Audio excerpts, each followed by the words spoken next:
It's not original. It's not unique, but I'll start the show by saying Merry Christmas, everyone. Merry Christmas. I hope you've had a great day. Hope you had a great Christmas Eve. Hope you've had a great holiday season. And for some of you, if you haven't, I hope it gets better. And I hope we can provide a little relief for you tonight here at the Voice of College Football. So welcome in.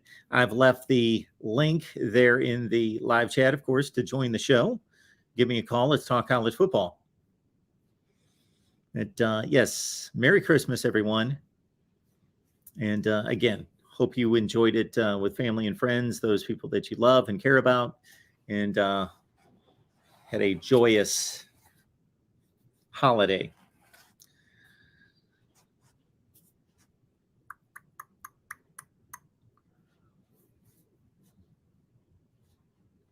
I did not watch this game. I saw a handful of plays. This Hawaii Bowl game. So they play this Hawaii Bowl every New Year's Eve or every Christmas Eve. You guessed it, in Hawaii. They play in Hawaii at the Hawaii Bowl. And typically, if Hawaii qualifies for the game, then they just stay home and play in the game. So you can go through the history of the Hawaii Bowl and see that Hawaii plays in most of the Hawaii games. They must not have made, I don't recall Hawaii's record this year. I think they're pretty lousy. Didn't qualify for the game. So you got Middle Tennessee State, which authored a win against Miami this year in blowout fashion, when that was actually surprising, when we thought Miami might be good. And Middle Tennessee won that game. They finished, I believe, 7-5.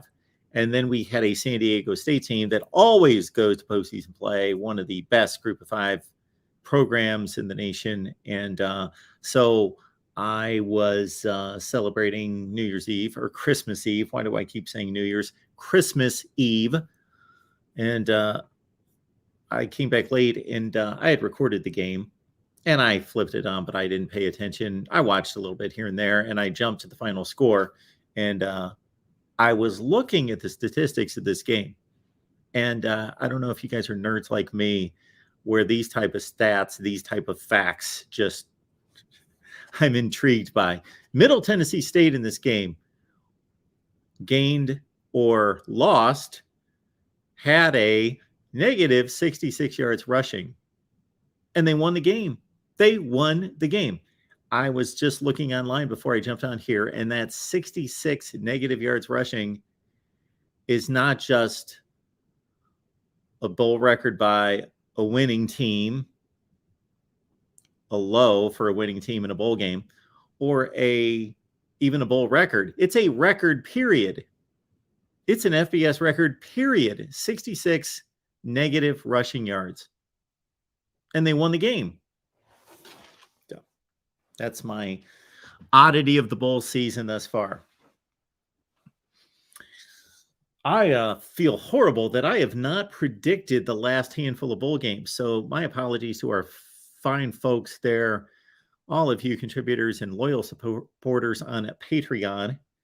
I have it just has slipped my mind to even predict these last 3 or 4 bowl games.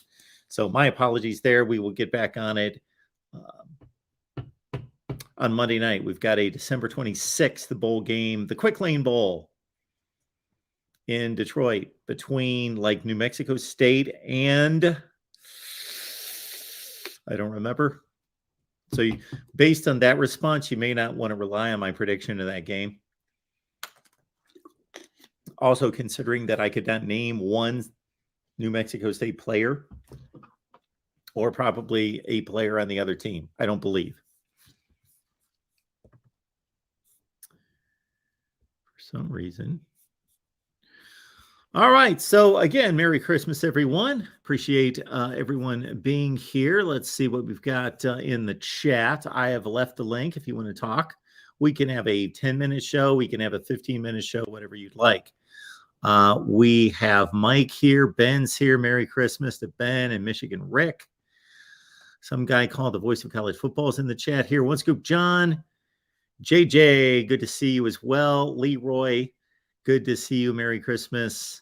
And others in the chat here. Leave those comments, questions. Uncle Rico, thank you so much for that. That's very nice, Uncle Rico. Merry Christmas. What did Santa bring you? Well, I will say this, that my kids in particular are rather benevolent too. They are. I hope they learn that from me. So my daughter is coming out this week, so we will celebrate Christmas when she gets here. My son has sent me a few items here that you may or may not see at some point. There's the extent of my Christmas right there. Sorry to be so boring, but that's pretty much it. And then I received a 1999 super chat from Uncle Rico. There we go. All right. We do have Dominic here. And so we will start off the show with Dominic. Merry Christmas, Dominic. Merry Christmas to you too, Mark. How you doing this evening? I am doing just great. How are you? I'm doing all right. Just, been trying to hang in there in the really cold weather I've been dealing with the past few days. So I'm trying to hang in there with that. It's been really cold up here recently. Yeah, I think there's several million people in the same boat with you there. Yeah, I know. But yeah, best time of the year for me, in my opinion. But oh, this is your favorite time of the year? Yes, the just holidays. In general, the holidays. Yes, in general, the holiday season. So yeah, but I want to get to talking some college football. So obviously, y'all already know we got the Quick Lane Bowl coming up tomorrow. New Mexico State versus Bowling Green. Bowling Green. I knew it was a MAC team. It's always a MAC team. Yeah. Yes. Okay. So honestly, personally, my thoughts, this should be a good game, Mark. You got two deeps from different conferences who have honestly been consistent all year. They have same records, 6-6, but okay. Yeah, New Mexico They've State been consistently mediocre, is what you're telling us. Consistently. Yes. Consistently mediocre, but marginal. Okay. At the same time, this should be a good game. at the same time, though, the way you think about it. Could be. I don't want to agree or disagree with you on that point, Dominic. It could be a dog. It could be a great game. It could be just about anything. You got two pretty lousy football teams playing, is what you got. Yeah. So sometimes that adds up to a interesting game. Yes. Sometimes it adds up to an interesting game. That's where I'm getting at. But Do you have anything else on your mind, Dominic, besides the Quick Lane Bowl? Unless you want to continue on the Quick Lane Bowl and give us your breakdown. If there's anything you'd like to highlight on the Quick Lane Bowl. Well, personally, my breakdown is I feel like, Bowling Green is the favorite, as you probably have heard. They are the favorite to win. So I honestly would give Bowling Green the W here, since they are the favorite to win. Okay. So you're the agreeing with Vegas. You're yes. Going out on a limb on this one. Yes, I am indeed. Okay. I've seen their O-line most of the season, and I gotta tell you, their O-line, it's not too shabby, somewhere around there.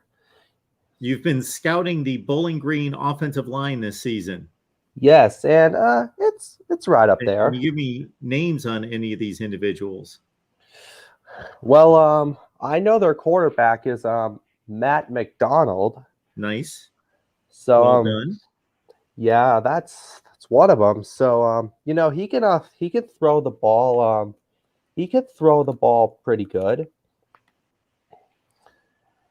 I am meanwhile going to go through and see what the favorites' record is in bowl games this year. I'm curious.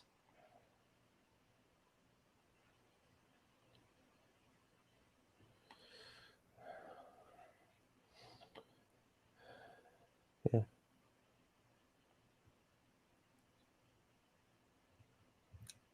Anything else, Dominic? Yeah, I'm just pulling out Bowling Green's roster to see who they have on their O-line that I know. So, see. I was somewhat kidding there. I think we're going to lose everyone if we start listing names to the Bowling Green offensive line. We're supposed to be, of course, the voice of college football here, but I don't think we've ever went that granular. Yeah, I can agree with you on that. But give my breakdown. That's pretty much it, Mark. Merry Christmas. Right, have a good night. Well, we appreciate it. Thanks for calling. Merry Christmas. Have a good night. All right. Billy Bob is telling us the favorites in the bowl season are 9-8. We had our buddy Steve Merrill on here from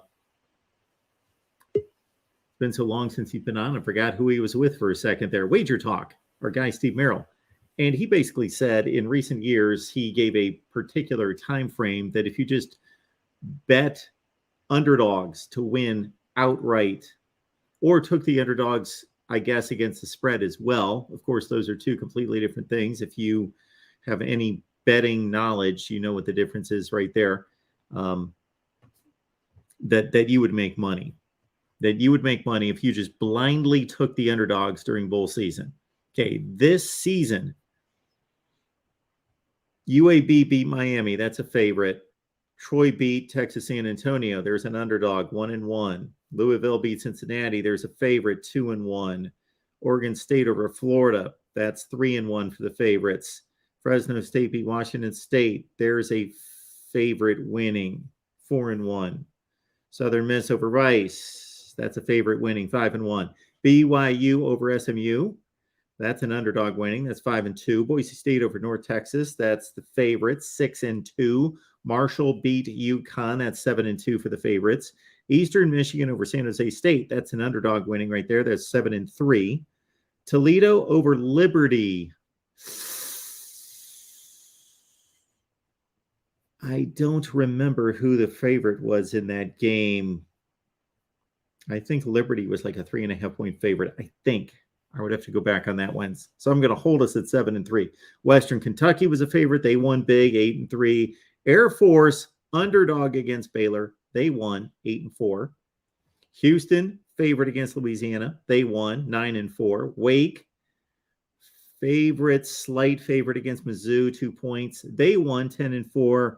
Middle Tennessee over San Diego State. They were the underdog. They won. So our favorites are 10-5 thus far. There you have it. TF, good to see you, man. Thanks so much for being here. We got David Knight on the line. We got Tony on the line. Good to see Tony. Clint Moses as well.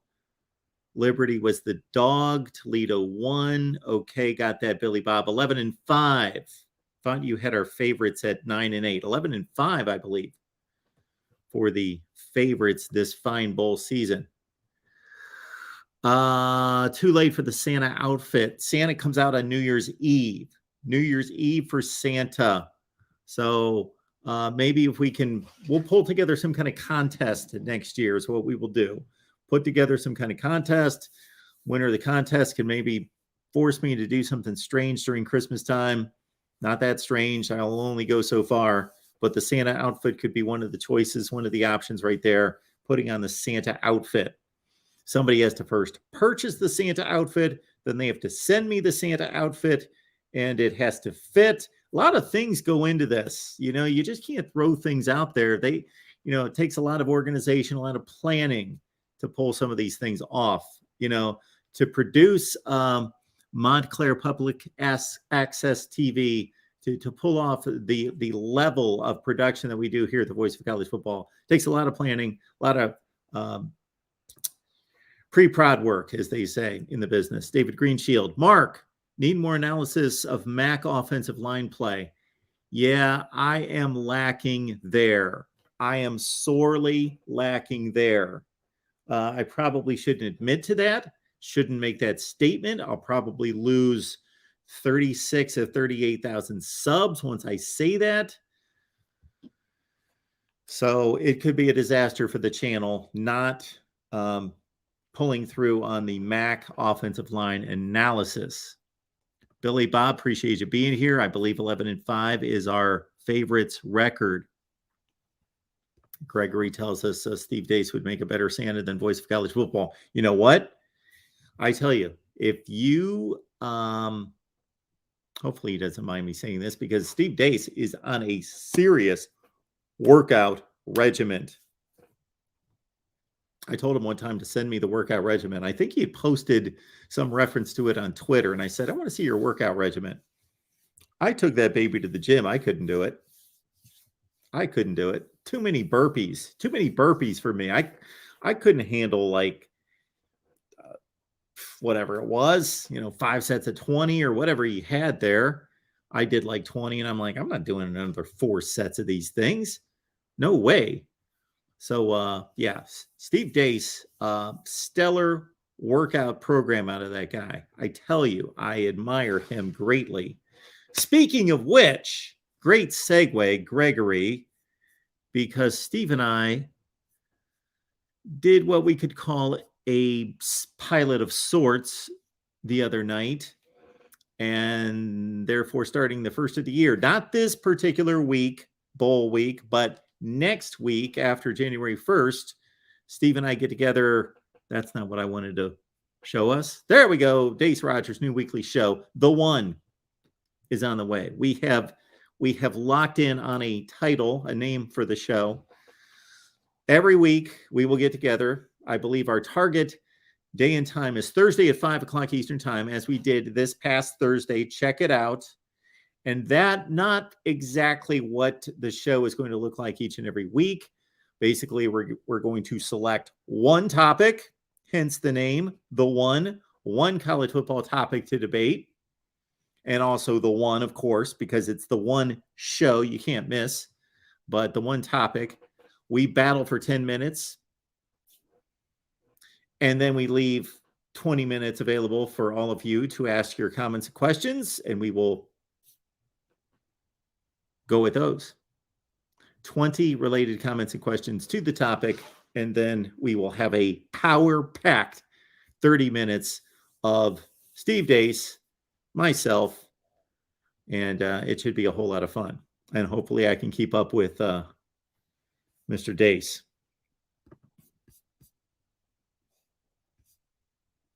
And I do appreciate everyone who commented back to our live stream the other day, because we must have gotten, I don't know how many comments. Got a great response from everyone.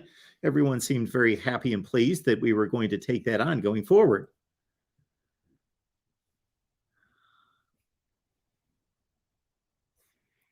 Okay, maybe I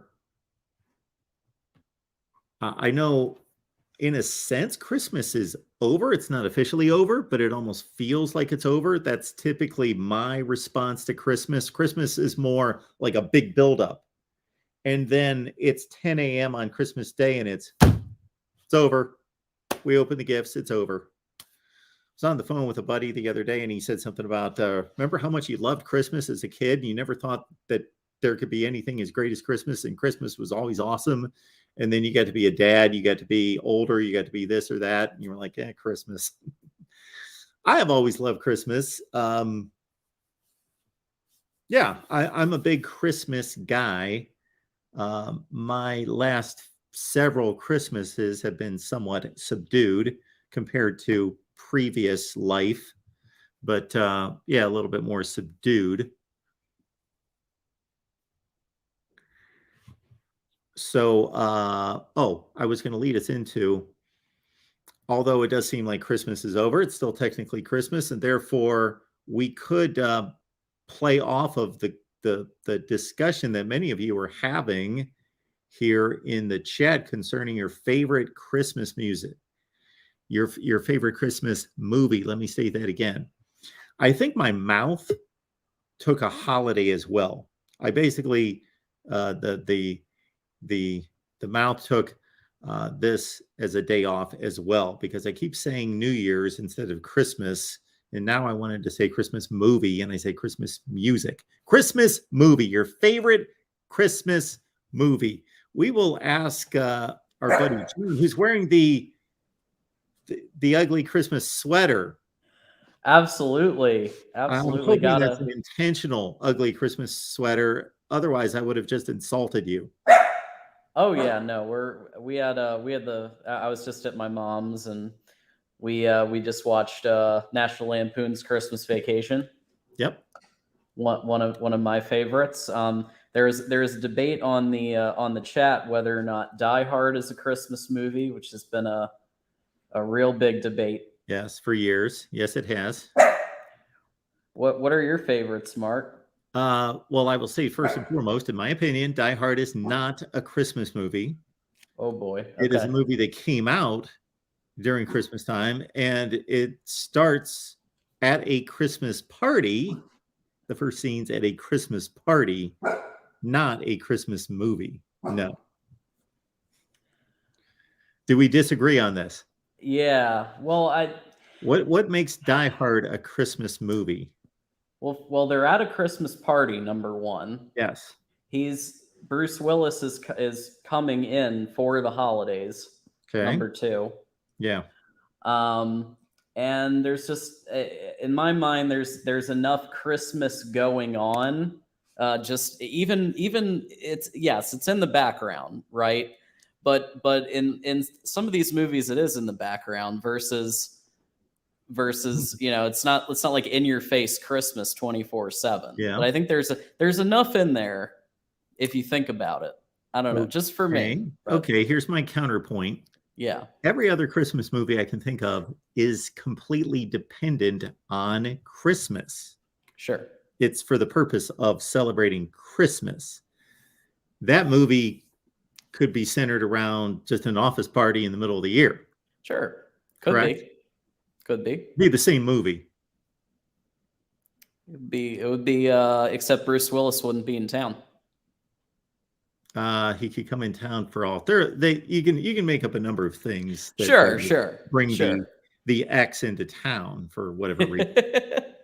Sure, but it's definitely it's an enjoyable one for me. I like the movie. Yeah, seen the movie. You got Alan Rickman, excellent. But yeah, no, I get what you're saying, but Is it's up there I'm for me. I'm One of the guessing ones. Alan Rickman is the Hans Gruber. Yeah, yes, he's the yeah, what do I want to call him? The villain. Yes, the he's the villain. villain. Yeah. But what are your favorites, Mark? My favorites. It's hard for me to get past It's a Wonderful Life as being the greatest Christmas movie, but so I'm big into all the various cartoonish claymation, Rudolph the Red-Nosed Reindeer, Santa Claus is Coming to Town. All those are right in my wheelhouse in terms of, most of those were produced like maybe 5 to 10 years before I was born. So they had become kind of a staple. And then by the time I'm 4 or 5 years old, start watching those, they were just in at a point before, of course, the internet and before much cable. Then they're on ABC, NBC, CBS. They're showing like you have to watch Saturday, or you're going to miss it. You're not going to see it if you don't watch Friday night at 9 o'clock. Santa Claus is Coming to Town. So all of those now. Of course, all the spin-off sequels of those are inferior, but still, in my estimation, worth watching. They're still worth watching. Frosty's a great cartoon. Love Frosty. Sure. So all of those.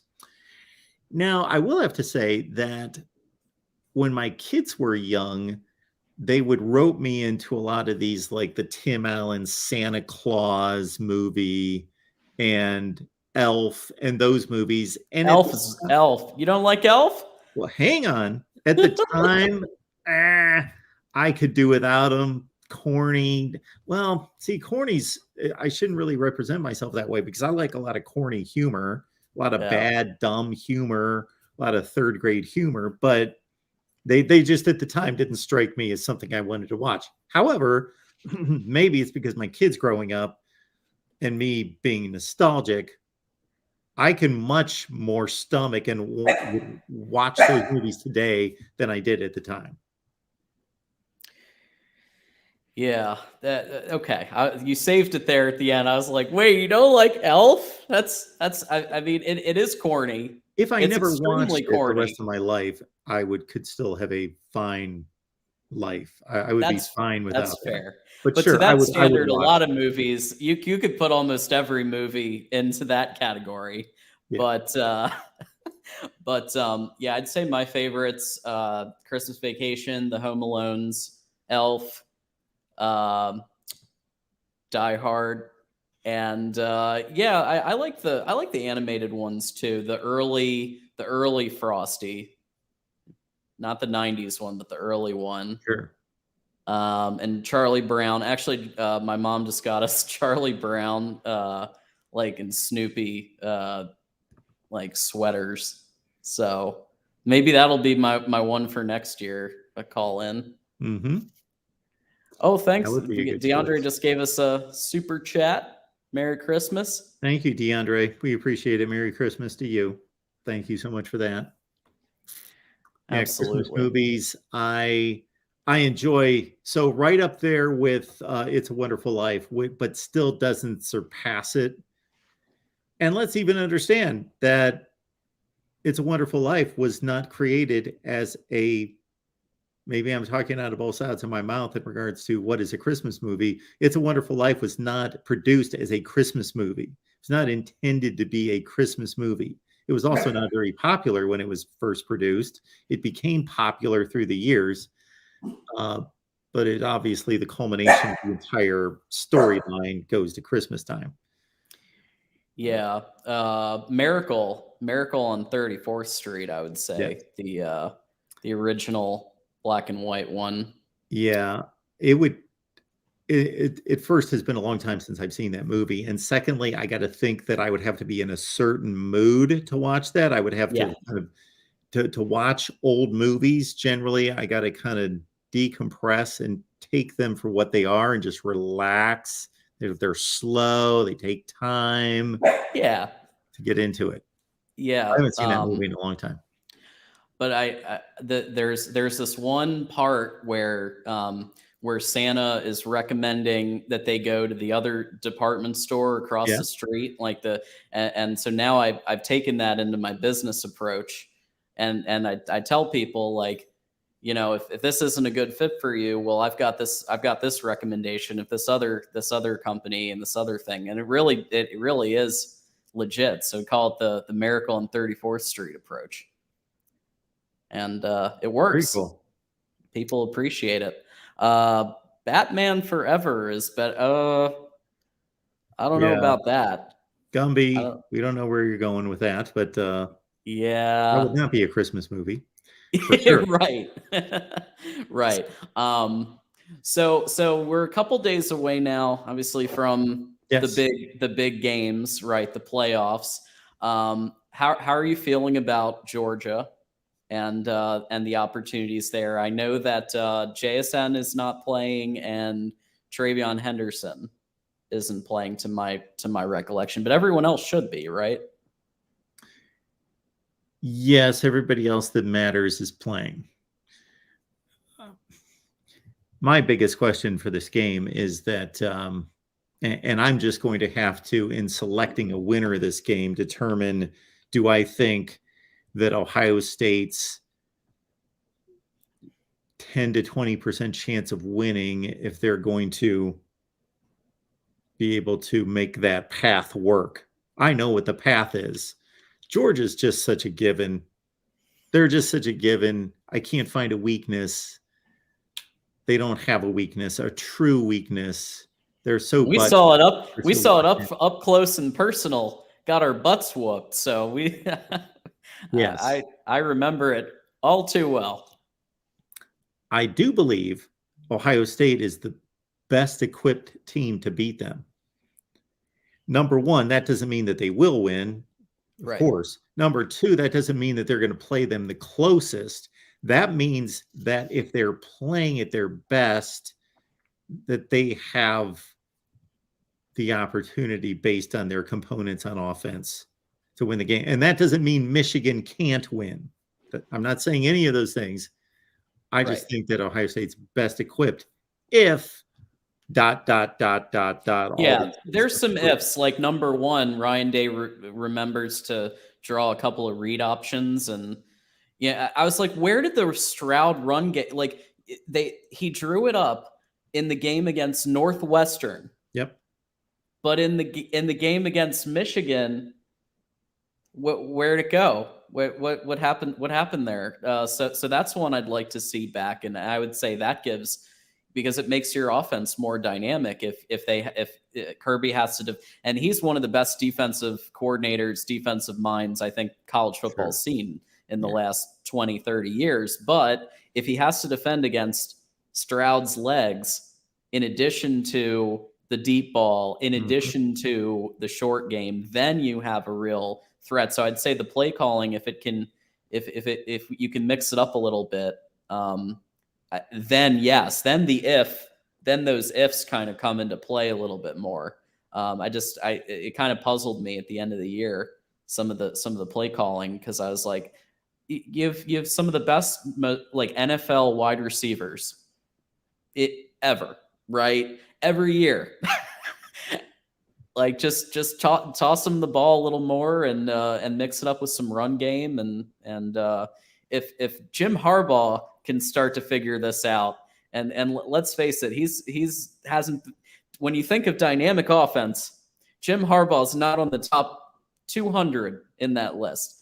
But you know, so I feel like Ryan Day, he's a good play caller. He can figure it out.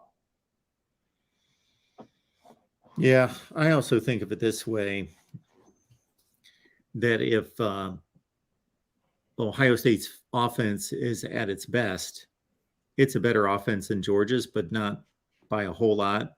But I'm more convinced of what Georgia's going to bring on offense. Sure. Whereas Ohio State's a greater variable, and it's the same thing on the other side of the ball. Georgia's got a better defense than Ohio State. I think Georgia has the best defense in the country, and Ohio State's more like 15, 20, somewhere in that range. Yeah. And so I just think Ohio State, they don't have to play a perfect game, but they have to play a near perfect game. They have to play really, really well. They have to play their best. Sure, and please, no one take this. No Georgia fans in the chat. Please don't take this as I'm hating on Stetson Bennett.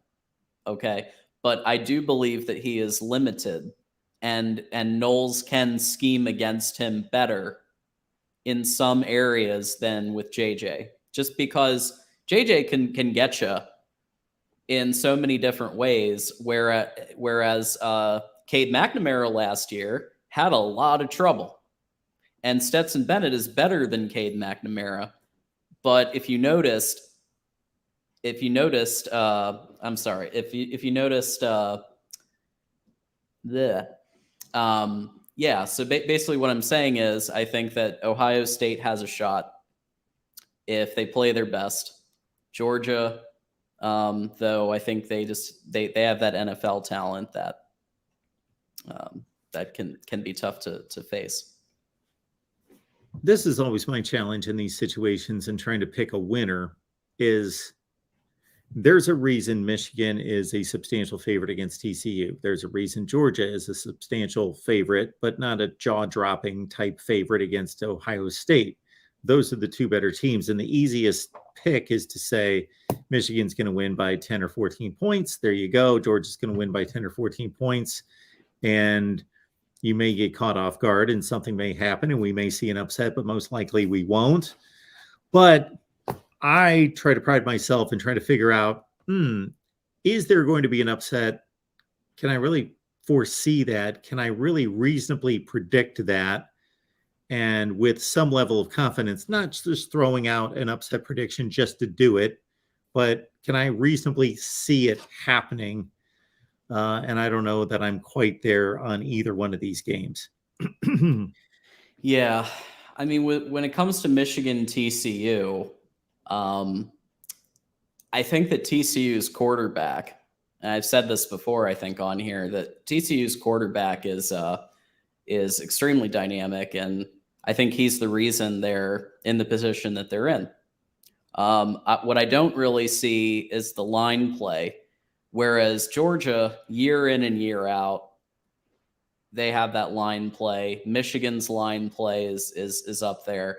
I just don't see TCU up there in the trenches. And I think that that's going to be the difference maker in the game, even though Michigan won't have Blake Corum again. And there's been some rumors about Andrell Anthony also maybe being out. But we'll see on that. But I think that if this makes sense, I'm more confident in predicting Michigan to win than I am in predicting Georgia to win. I get that. Because of what you said, the reasons what you said. And a little piece of me does want to have a Michigan-Ohio State national championship game. I mean, wouldn't that just be awesome?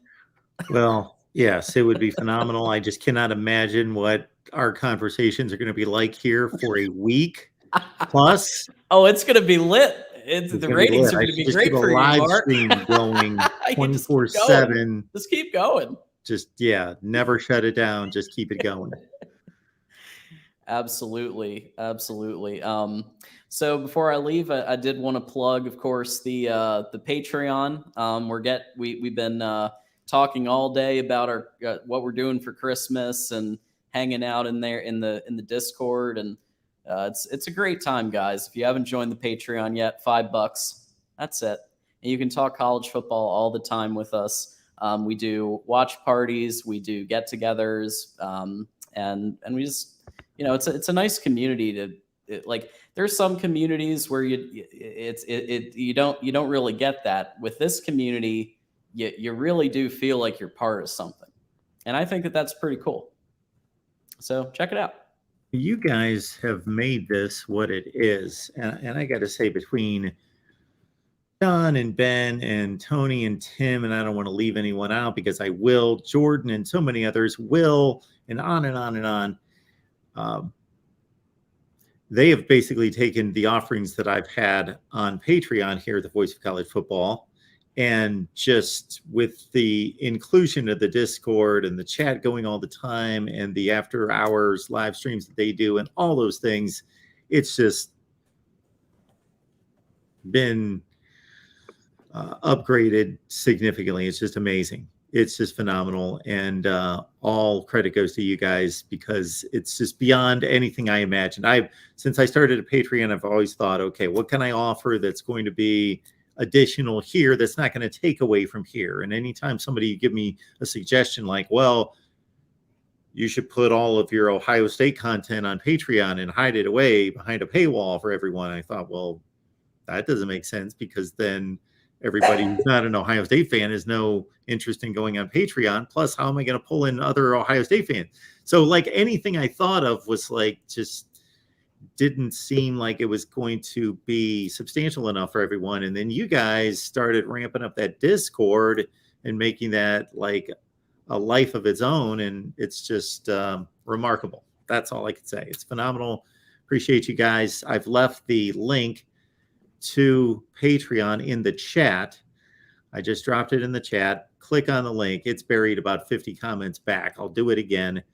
And just click on the link, sign up patreon.com, search MarkRogersTV, and you are instantly given a link that I will send you.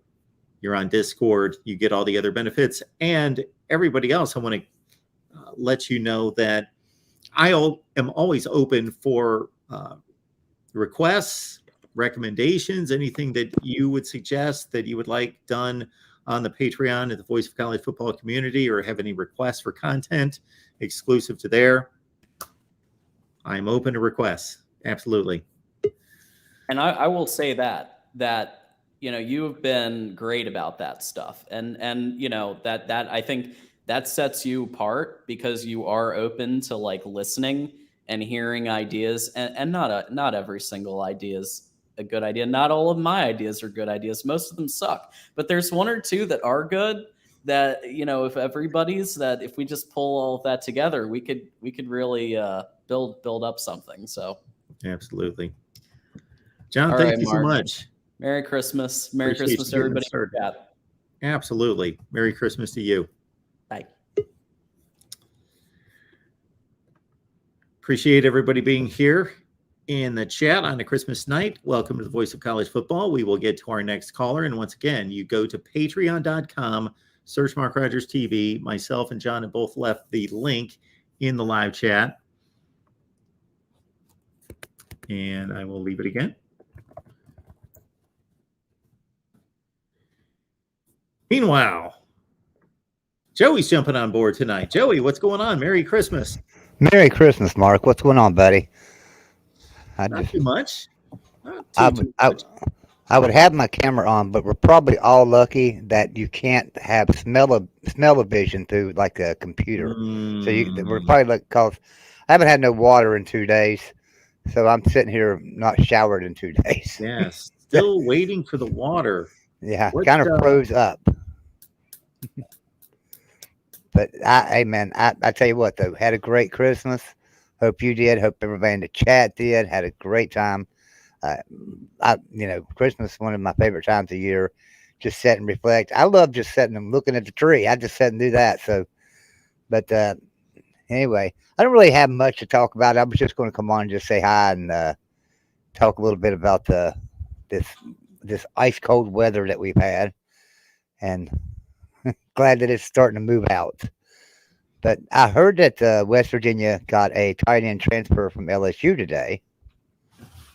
So that's some good news there. I heard that a while ago because I went live over on Golden Blue Dude for a little bit, and someone told me about it.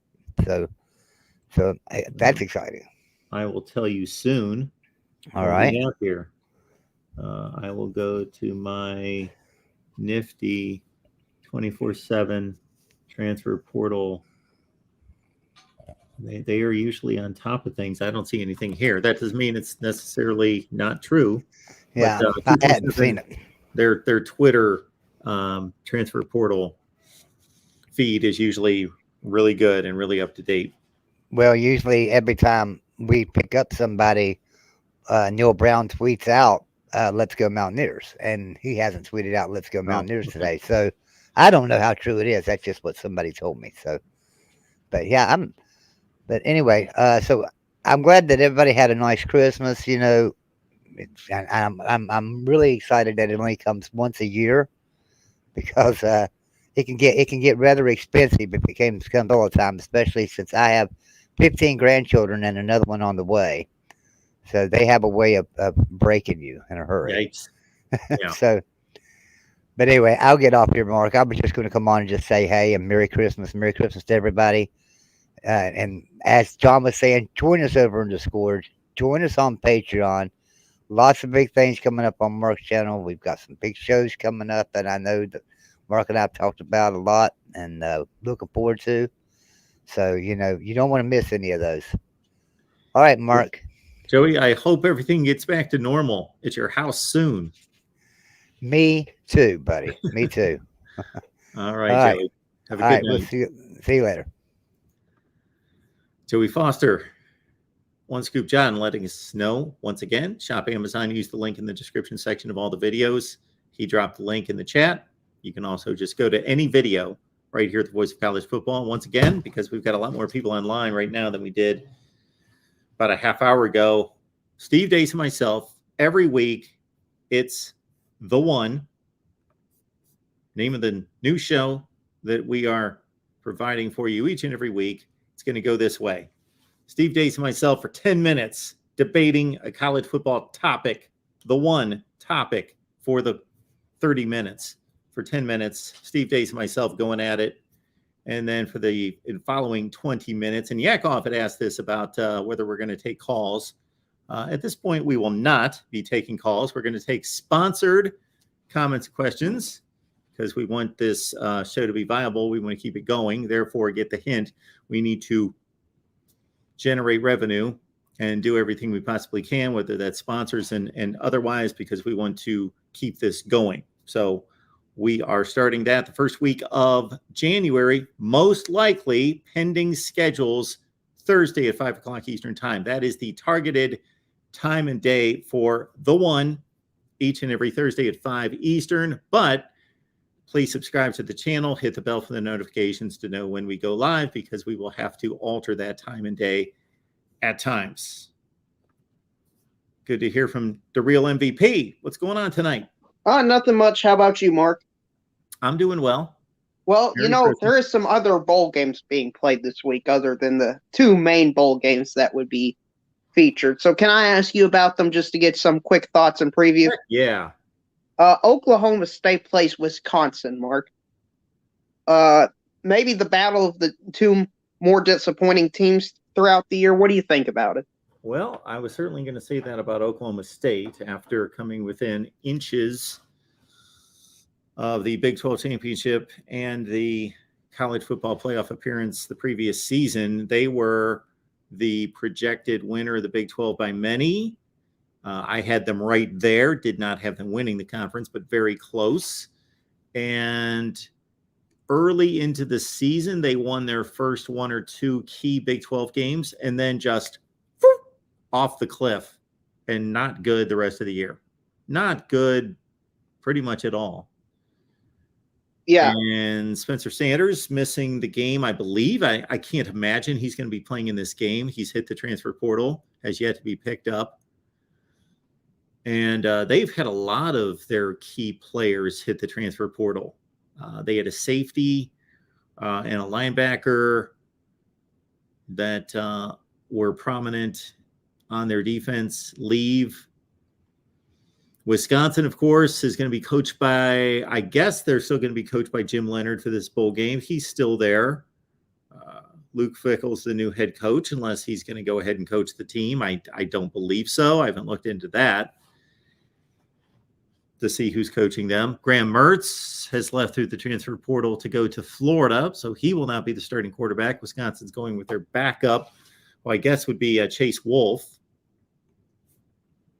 Yeah, so coin flip game, Wisconsin, Oklahoma State.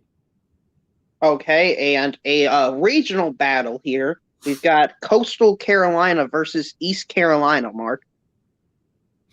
Yeah, and again, welcome to the new age of college football, as Grayson McCall, whom I have just listed here as one of the top quarterbacks still on the market, looking to produce a video here where I rank all the transfer portal quarterbacks, many of which have already landed, but we've got guys like Grayson McCall, Hudson Card, Mikey Keene, Malik Hornsby, Brendan Armstrong, who have yet to find a landing spot. So Grayson McCall is going to play for his team, despite being in the transfer portal. So one of the more prolific quarterbacks in recent Group of Five play. One more time for Coastal Carolina against East Carolina, who I got to say I've not seen play since their opening week game against NC State that they should have won. At that point, I thought they were a better team than they turned out to be, which I believe is 7-5. So this should be an entertaining game. I think that this is going to be one of the better matchups of the bowl season. Okay, and the final. And speaking of that, Mark, there was a video I recommended for you to do off season. I think it turned out well, and I'll recommend for you to do it again. If you could rank the head coaches that have switched jobs in the Power 5 or got a job in Power 5 from worst to best, like you did last year, I think that was a great video you did. Thank you. I appreciate it. We will get on that. And then the final bowl, mid-tier bowl game before the playoff games I want to discuss is Oklahoma, Florida State. It seems like Florida State's going to get 10 wins and Oklahoma's going to be below 500. I don't know how many people would have projected that before the season started, Mark. Two programs, in my opinion, going completely different directions.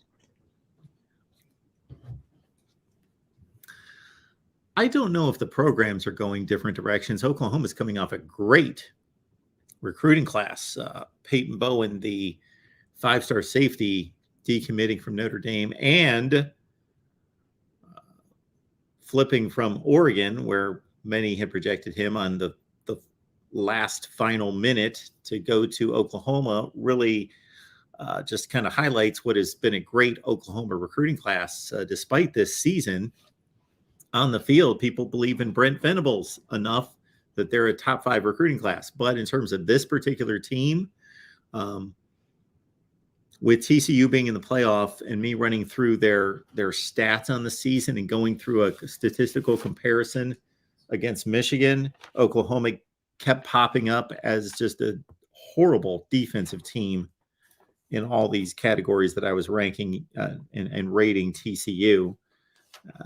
Yeah, Dylan Gabriel is a good quarterback, but he's nothing close to every quarterback at Oklahoma in recent memory. So their offense has taken a severe step back, and they have no elite wide receivers to the level that they've had in the past. And the defense is back to like bad Lincoln Riley standards. And Florida State, on the other hand, has a really good defense, has a lot of buy-in from guys that, this is a rare positive in light of everything else that's going on. When you see a Florida State who's got the brand name, but they've been bad for so long that these players actually are excited about going 9-3 and going just to a mid-tier bowl game. So they've got all sorts of buy-in, no opt-outs that I'm aware of, and they're going to be fully vested in this game. And they got a quarterback who's one of the best in the country, and he's coming back next year. So Florida State is suddenly taken a turn in the right direction. Yeah, and good for them. And credit for Florida State as a program and their fans for sticking with their head coach. Yeah, about 37-20 on that one, FSU. Okay. Well, Mark, there's 2 major playoff games, and speaking generally, of course, the SEC has a pretty significant gap, I would say, compared to the Big Ten, correct? Right now.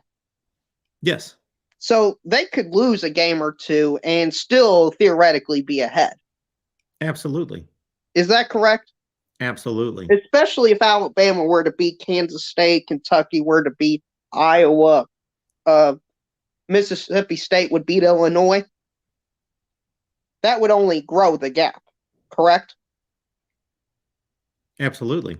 So you know why I'm asking all these questions, Mark? It's because I don't think Georgia beats Ohio State. Say that again? I don't think Georgia beats Ohio State. Where I did think that come from? Ohio State plays Michigan for the national championship. Really? Yes. I am shocked to hear that. I think Ohio State is built to beat Georgia. I think Georgia's the best team in the country, Yeah.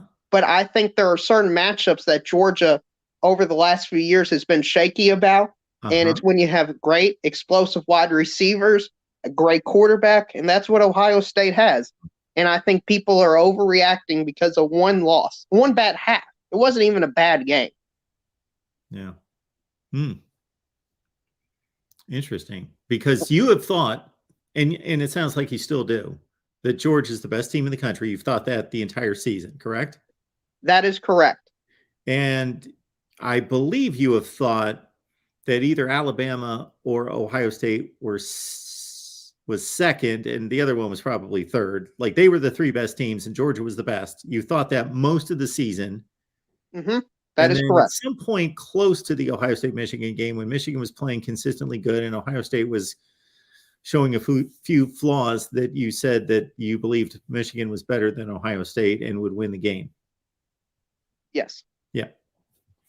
And now you're looking at see, I was saying something similar to that with John, where Georgia's the better team. I know what I'm getting with Georgia. Ohio State's a wild card, but they can win the game. They're the best equipped team in the country to win this game, except maybe Alabama. Right. And how many games has Georgia faced a team like Ohio State where they've got elite wide receivers and an elite quarterback? Tennessee. Yeah, but I mean, that's it. And I'm not sure how I trust Ohio State more than I trust Tennessee, because this is the only year where Tennessee has been at that elite level. Yeah. And I think Ohio State runs a more complex offense than Tennessee. Yeah, and Tennessee just arrived at this place of being as good as they were this year. Yes, I was wondering, when Tennessee was making its way through the season and starting to impress everyone, including me, we know that the elite depth wasn't on this roster or on this defense, and how long the offense could carry the defense and all of that, where Ohio State's in that Georgia, Alabama realm of just piling top three classes on top of each other. So that's the entire roster, versus Tennessee just kind of leaning on some great players to carry the team. Right. And, I know Kirby Smart's a great head coach and Georgia's got a great staff, but Ohio State has a pretty good head coach. And they've got a pretty good staff as well. And I think they're going to be laser focused in this game. I think they're going to look at it as if they have a second chance that most teams will never get. Most teams have never gotten.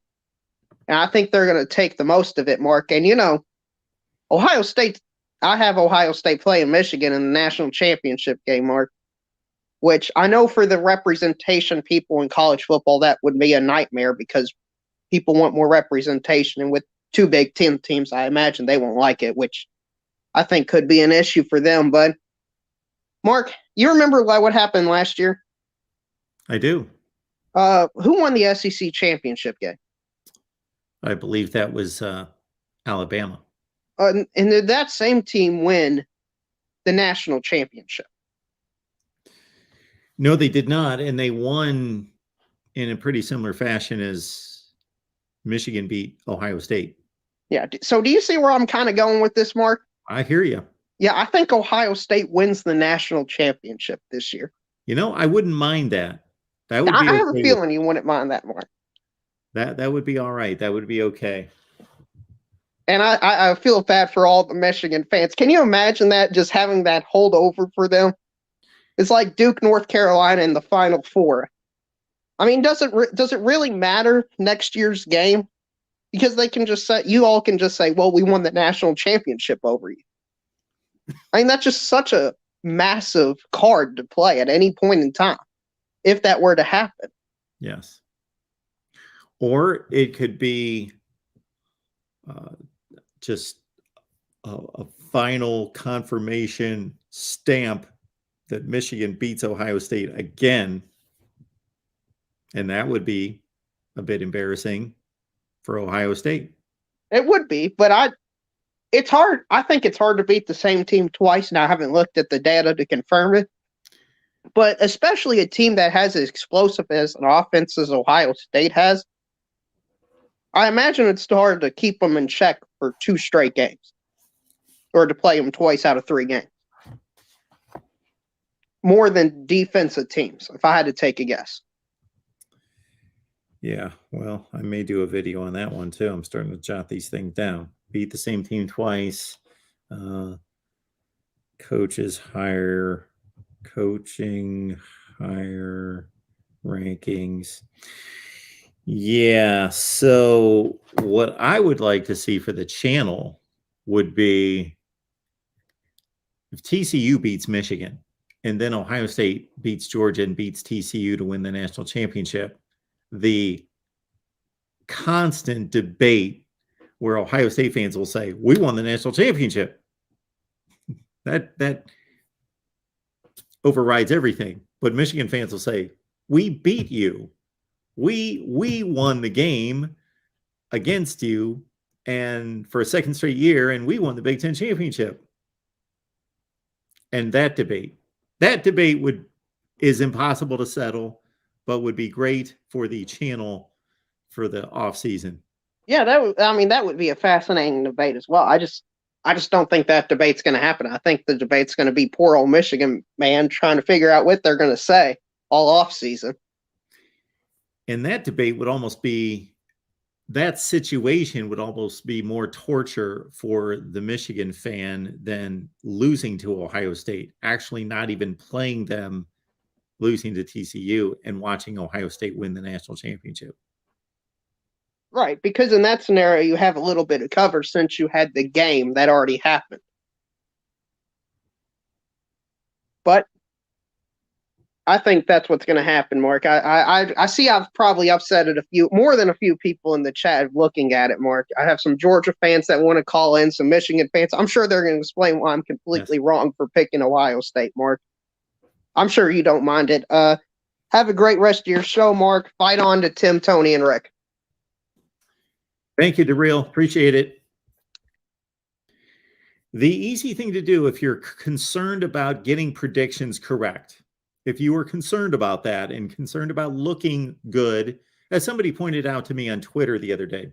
So we had our guy Ryan O'Blennis on from Rivals, and we posted the Michigan State conversation, National Signing Day, and looking ahead to 2023. So somebody pointed out to me on Twitter, and I was more impressed that this person actually was following my predictions this closely, that their response to me posting a video about Michigan State was, Mark Rogers picked Michigan State to go 3-9 in 2021. So without looking it up, I guess that's true. I know that I was not expecting a 10-2 season.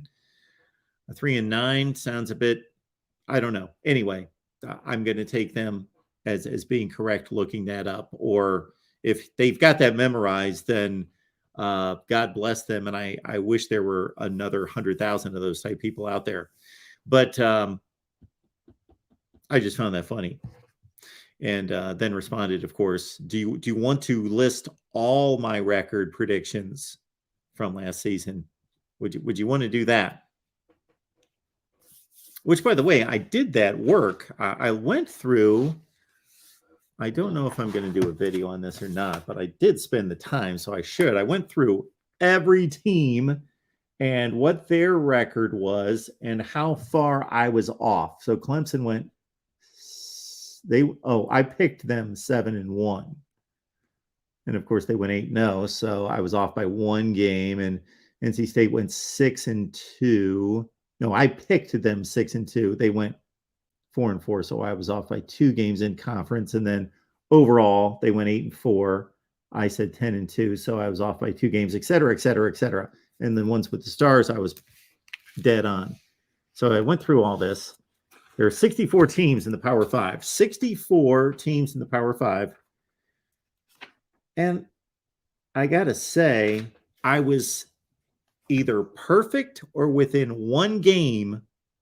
So if I said 6-6, they went 7-5. Within one game on 36 of 64.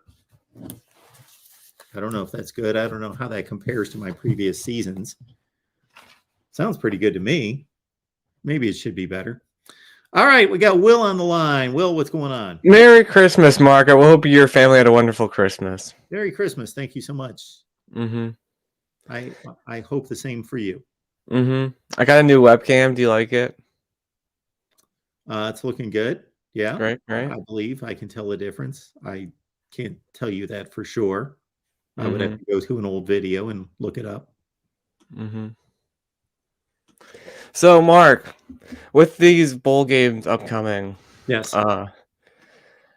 do you think that these bowl games now, with all the opt-outs, actually you can actually tell which conference is the best because of all these opt-outs? Because that was the fun part about the bowls, but yes, I just agree like with seeing you. all the opt-outs just makes Yeah. me, I don't know, it's disappointing.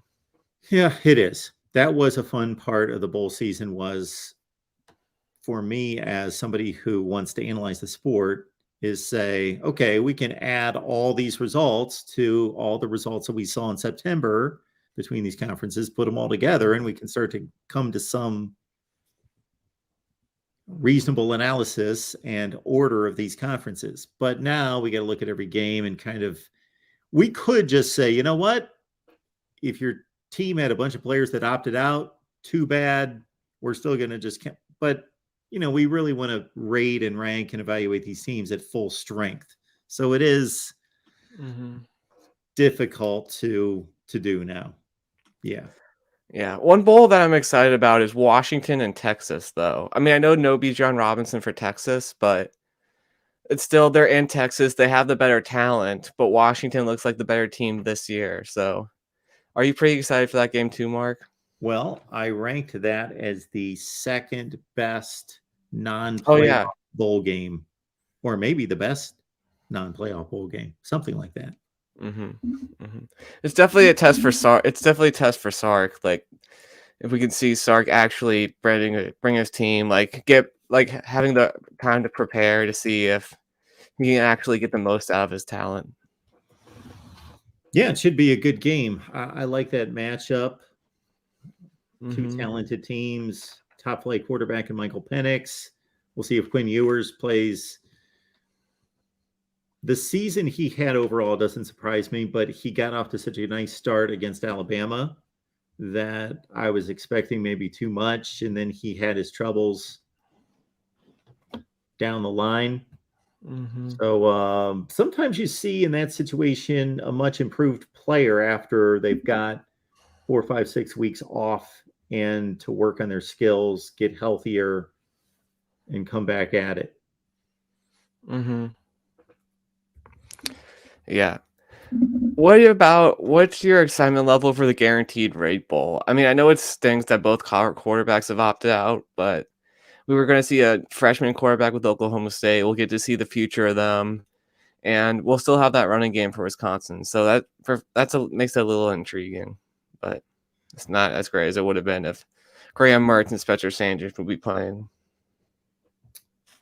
Yeah, I'm not going to take a whole lot from that game. I may be more excited for that game than I should be just because of the two names that are playing in the game. Big 10 and Big 12 going at it. It's the first Big Ten Bowl, right? That would be the first game, yes, for the Big Ten. Yeah. Mark, I actually found your channel through Michigan Podcast during the COVID year because I was enjoying, I gotta admit, I did get a kick out of Michigan fans kind of suffering a bit. So I was like, all right, Michigan Podcast, I got to see what this guy has to say. And then I saw you and I'm like, oh, a college football YouTube channel. So that's how I first got into it. But yeah. Steve Day's helping me out to find Michigan Podcast, Michigan fans coming over here. Love it. Yes. Yeah. I was getting a kick out of it, out of his reactions. And then So you see, we're going to do another segment here once a week. Yeah, I'm excited for that. We'll try to.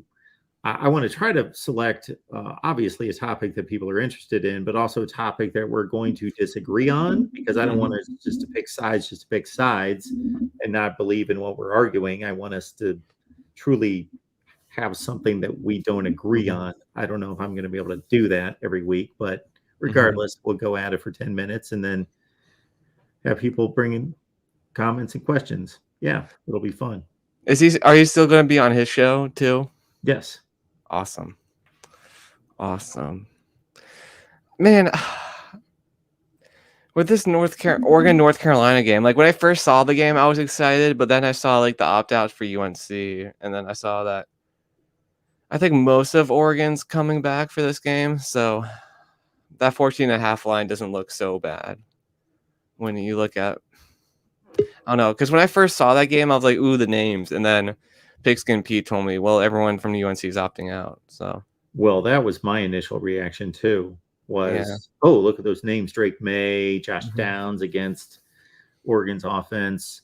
But it only took me about 5 seconds, even without the opt-outs, to think North Carolina is really not that good. Yeah, they're really not that good.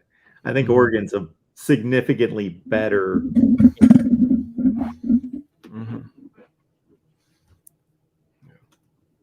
Yeah, I know they're both 6-6, but how about Arkansas and Kansas? I'm intrigued in that game as well, because I think Kansas is getting like their quarterback back, and then I felt like Arkansas could maybe be a big SEC West contender since they got Bama at home. So yeah, so there's two teams that have their quarterbacks coming back in KJ Jefferson and Jalen Daniels.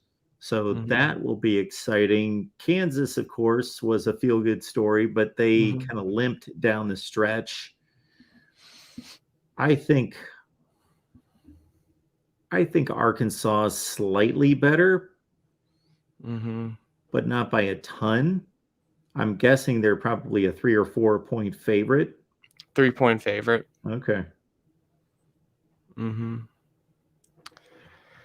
And then Texas Tech and Ole Miss. I'm curious to see if Lane Kiffin, after the letdown in the Egg Bowl, and also, I mean, they limped to the finish, so maybe Joey McGuire could pull off the upset there. I haven't watched much Texas Tech, though, so I don't have that much to say about that game. Yeah, really the only thing I saw in Texas Tech was they had TCU on the ropes in the fourth quarter, had a lead, and there was a really bad call in that game. Where Texas Tech would have kept the ball with about 10 minutes left and a lead that really set up TCU to score to take the lead, that I would have loved to have seen what would have happened had that not played out that way. And, of course, Texas Tech was down 2 touchdowns in the fourth quarter to Texas and came back and won. They beat both Red River teams, which is a good season. I mean, I know they were both down, but yeah, I don't think you can hang your hat on. Tech, gets a fair shake. I think they're better than even I generally think of them being. Yeah. And then, of course, Maryland and NC State without Devin Leary. With Devin Leary, I would say NC State's a lock. Without, I think it's a toss-up. Well, I'm still heavy on NC State in this game. But, yeah, Devin Leary would have sealed it for me. But so they brought in the runner, Jack Chambers. He was the guy that first replaced Devin Leary, and he can't throw, based on what I've seen. And then they went to the other guy, and I can't remember his name, but he's a much better passing quarterback. And I'm going to guess, well, maybe both of them will play in this game. But I'm high on NC State winning this game. Okay. Yeah, Talia's going to have to get that ball out quick with NC State's defense. Yes. So you had MJ Morris. That's the guy I'm thinking of. MJ Morris. 7 touchdowns, 1 pick. He's a pretty good player. He's not bad. And then Pitt against UCLA. And UCLA has everyone coming back. So I'm pretty bullish on UCLA. I'm bullish on UCLA too. I do think it's going to be a pretty good game. Like, I I'm expecting more of a blowout certainty for Oregon UNC than I am for this game. But I am solid on UCLA as the better team. Yep. Yeah. And then Iowa, Kentucky, who knows what's going to happen in that game? Well, they're both starting backup quarterbacks, which is obviously a huge loss for Kentucky compared to Iowa. It's really not a loss for Iowa, although Iowa doesn't even have their backup quarterback. He's in the transfer portal, Alex Padilla, so they're starting in their third-string quarterback who has never done anything on a college football field, Joey Labus. So who knows? Maybe he's better than both of them. I don't know what to tell you about that game. You know what the over-under is, Mark? Iowa, Kentucky, 34. 31.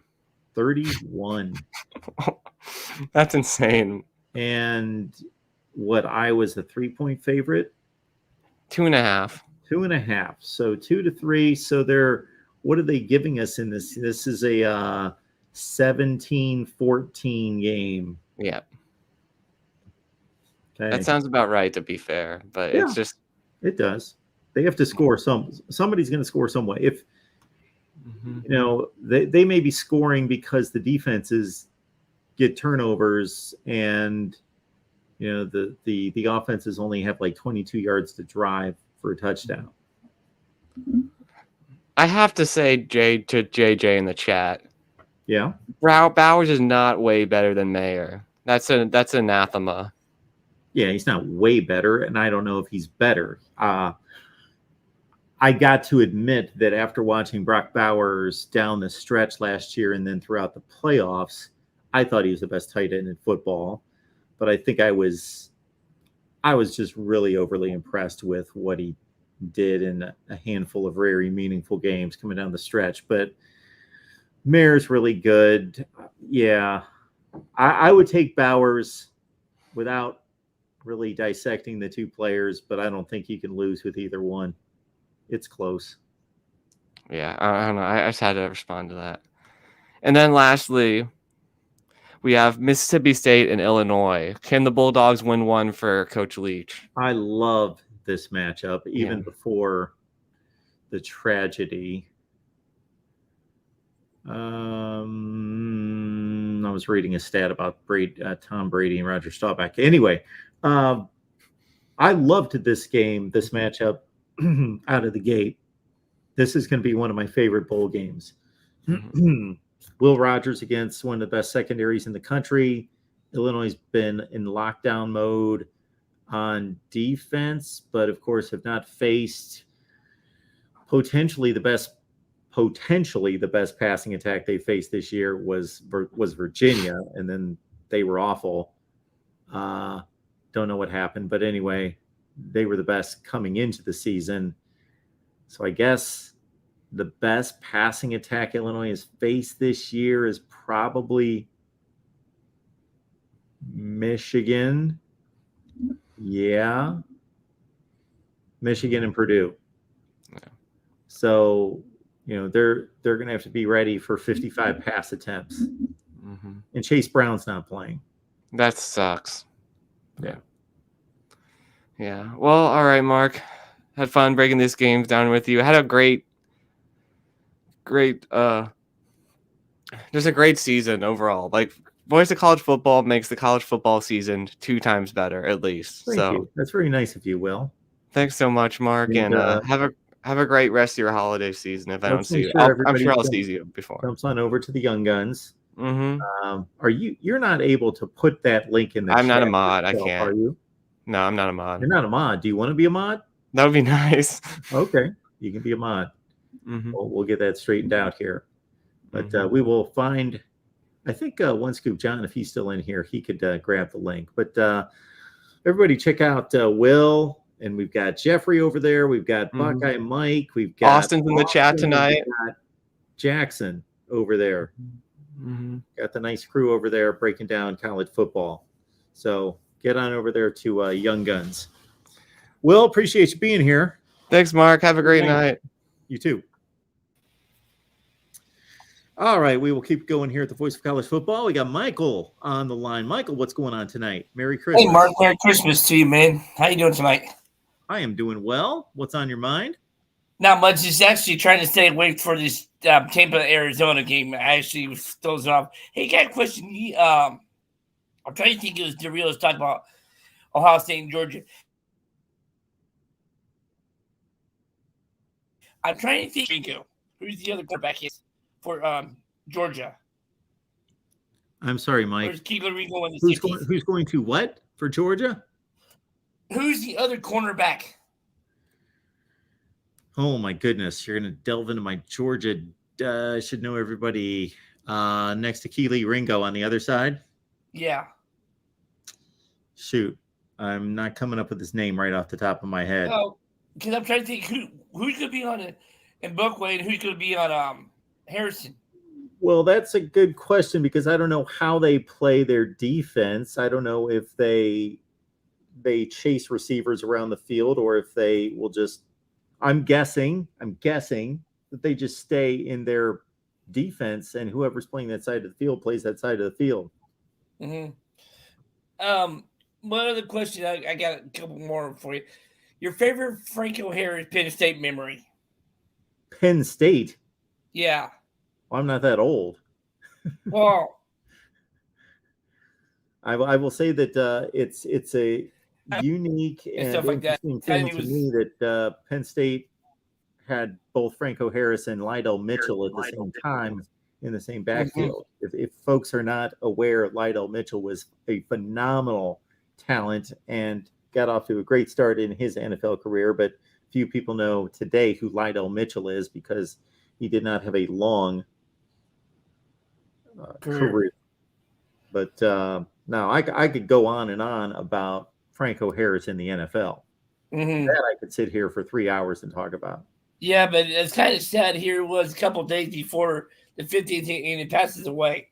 That was pretty sad. But no, my last final thing, your take about DJ going to Oregon State next year. I think DJ Huiangalele is a marginal quarterback.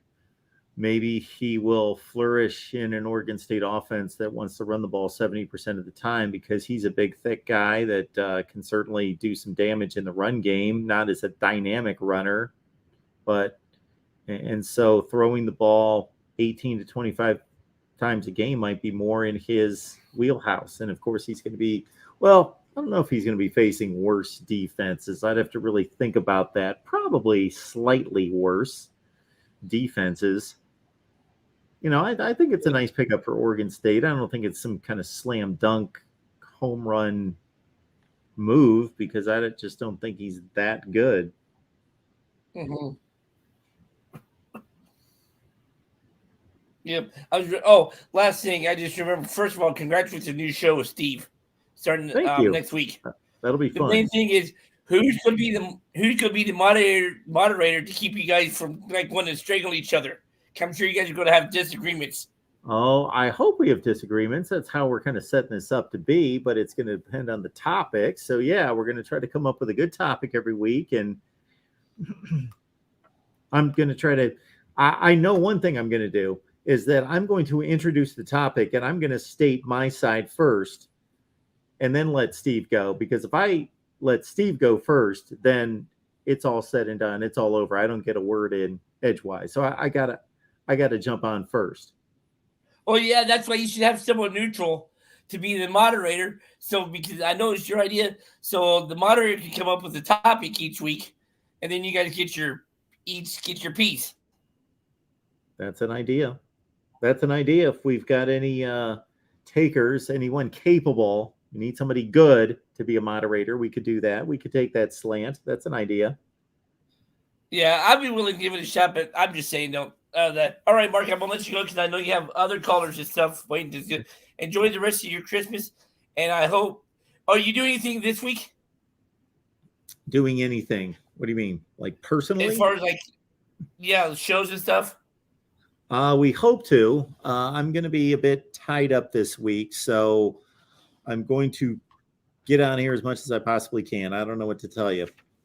Okay. I have a lot of personal stuff going on this week, but we're going to be here as much as possible. All right, I was wondering. Oh, and remember, January 11th is when you start your 2-week mandatory hiatus. January 11th. Yeah, you got to start a mandatory 2-week hiatus. Oh man, I don't think I can afford one. I think we got to stay at it 24/7, 365. Michael, thanks for You the. got to return your batteries some other time, though, sir. Well, I appreciate the the vacation suggestion, but we will get to that at some point. And we actually have a big project coming once we hit the off season. More details on that. Sounds good. So, All thank right, you, Michael. Mark, Merry Christmas to you. Merry Christmas. Take care. Thank you. Yeah. All right, Mr. Kyle Pickett. All right, everyone in the chat. Kyle may not have been around when I was asked this question. So we jumped on here at approximately 9 o'clock, and I saw that there was a debate in the chat, both about Die Hard as a Christmas movie and also just about what is the best Christmas movie. So I thought, hey, why don't we take off on that? One Scoop John jumped in, asked me the same question about Die Hard. Kyle Pickett, I don't know if you were here for that, but I emphatically stated Die Hard is not a Christmas movie. It's not a Christmas movie. And so we will, maybe I will post that on the community page. We'll do a poll. Is Die Hard a Christmas movie? Yes or no? That'll be our first non-college football related poll. I would have never thought it would have related to Die Hard. Nothing against Die Hard. I think it's a good movie. I've certainly taken it in a zillion times myself. Probably like 1 or 2 full times. And then a lot of, flipping by TNT at 3 o'clock in the morning, and I see that it's on and I watch 10 minutes, and then I'm like, okay, we'll keep moving. Kyle, thank you so much for the contribution. Appreciate that. Thank you so much for that. Welcome into the Voice of College Football. We got, Kirby's Visor. Sir. Hello, sir. Mark? Merry Christmas. I'm doing great. Merry Christmas to you. And good to talk at you. And I just was just calling to chime in a little bit on the Peach Bowl talk from DeReal, what he was kind of saying. And I don't really think you can look back at it and say, well, let's base this off of what Ohio State did against Michigan, or what Georgia did with getting beat last year by Alabama in the SEC championship game. New year, new teams, completely different teams. And absolutely. I think we got to go into matchups, and you look at trend lines. That's kind of what I'm looking at. And, I think Ohio State's going to give Georgia all they want in the perimeter with the vertical pass game. I don't know if the linebackers of Ohio State, how well they'll match up against the tight end set, from Georgia with, they'll run 13 personnel. Yeah. And they're gonna try to be physical, and because the trend was that Ohio State is physical. That's but the new game, new life. Do they come out firing on all cylinders and get up early? Because I think that's the thing. If you're going to beat Georgia, it's the vertical pass game. That's what we know has been the kryptonite. And I do think, as you just stated, Ohio State they don't necessarily need to grab some big lead or anything, but they can't get behind. Now, you would think that they would be the best equipped to get behind somebody and come back and win, like they did in the Rose Bowl against Utah. But this is a completely different deal. Not against this team. If they were playing somebody else, I'd say, yeah, it's not going to be the end of the world if Ohio State's down, 21-7 in the second quarter. But against Georgia, no. With what I saw LSU was able to do in the second half. Yeah. I kind of question maybe Ohio State could come back. I don't know. We also went into more of a prevent. But again, it's. I don't think this is the defense as strong as it was last year, between the 20s or especially in the red zone. I believe that this will be more a competitive matchup than we saw like the Orange Bowl of last year. I think the gap is closed. Let's say that. Yeah, I would agree with that. Yeah, it's just a different team different style of team that George is facing, and a more talented team than what they faced against Michigan. But we'll see if Ohio State's heads are screwed on straight. That's my concern. My concern's more not that Ohio State's going to beat Georgia just because they're locked in and laser focused and intense and ready to go. That doesn't mean that they're going to beat Georgia. That just means they're going to be in the game. That's right. But if they're not, they can get blown off the field. Well, but we've also seen Georgia kind of play some clunkers too. I don't see where they played clunkers when it's mattered. Okay, that's fair. Okay. When the bright lights are on, you're saying Georgia's the more prepared team. I am just so confident of watching Georgia play in this game, who they're going to show up as. I just know what team I'm going to get. With Ohio State, I don't know what team I'm going to get. So there's the question mark. What are you going to get? Okay? They're more of a wild card. And I think really like a lot of these games, when you get right into the playoffs for so long, the line of scrimmage that is crucial. Can Ohio State, the center and the guard, hold up against, all night long? Okay, if you do great in the first half and you get a lead, I think, but I don't know. Georgia can come back too as well. So I like the matchups. There's a lot of variables. I think more pressure is on Ryan Day. That's a good question. I don't really know how to respond to that, because on one side, yes, I think there is more demand from the Ohio State fan base, and he has not accomplished as much as Kirby Smart. So, people are waiting for him to pull through. And if he loses another big game, then it's not good for him and not good for the perception. However, they are the underdog. They are the fairly substantial underdog. They could be playing with a chip on their shoulder, and Georgia could be coming in, with their head up high. It happens. These are kids. We've seen crazier stuff happen, right? And that would change the whole trajectory of Ryan Day. If he comes in here and upsets Georgia in Atlanta, and you go on to win the national title, they don't care about losing to Michigan. It's changed everything, because you've went back and turned around and beat them, like what Georgia had to do to Alabama last year. Yeah, absolutely. So, I think that kind of, it makes me nervous because they're playing with house money. But then I'm like, are they? Because there's a lot of pressure on Ryan Day, but there was on Kirby as well last year. Yeah, this is a 4 seed versus a 1, but this isn't Cincinnati or TCU. This isn't a lot of other teams you could name in the playoffs that just barely made it, and we may never see them again, kind of thing. Maybe this is wrong to say. I feel like this game, the winner of this game, will go on to win the national title. I would not be surprised. I can't say that for sure.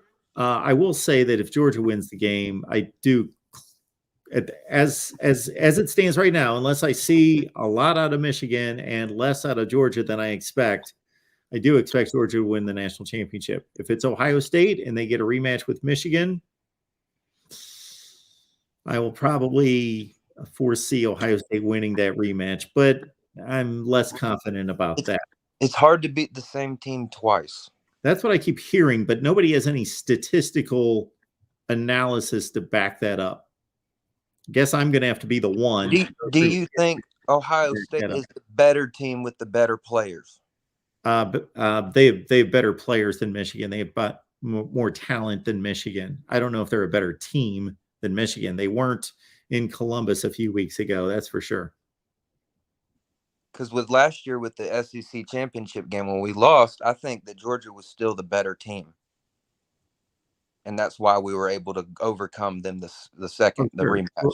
Georgia was the better team throughout the season than Alabama. Alabama almost slipped up against a pretty bad Auburn team and a Yeah, pretty they had mediocre LSU team, and Texas A&M beat them, and where Georgia last year, up until the SEC championship game, looked invincible. Yep. Yeah, it's going to be interesting. I think Ohio State's the biggest threat in all of the playoffs right now to Georgia winning it. I think agree. the toughest game for Georgia to pull. I agree.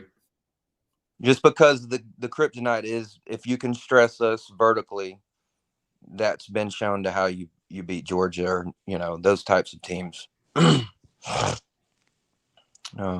Yeah, it's going to be fun. It's going to be intriguing. That's for sure. Do you? So everybody thinks Michigan's they're gonna cover against TCU. How do you feel about that?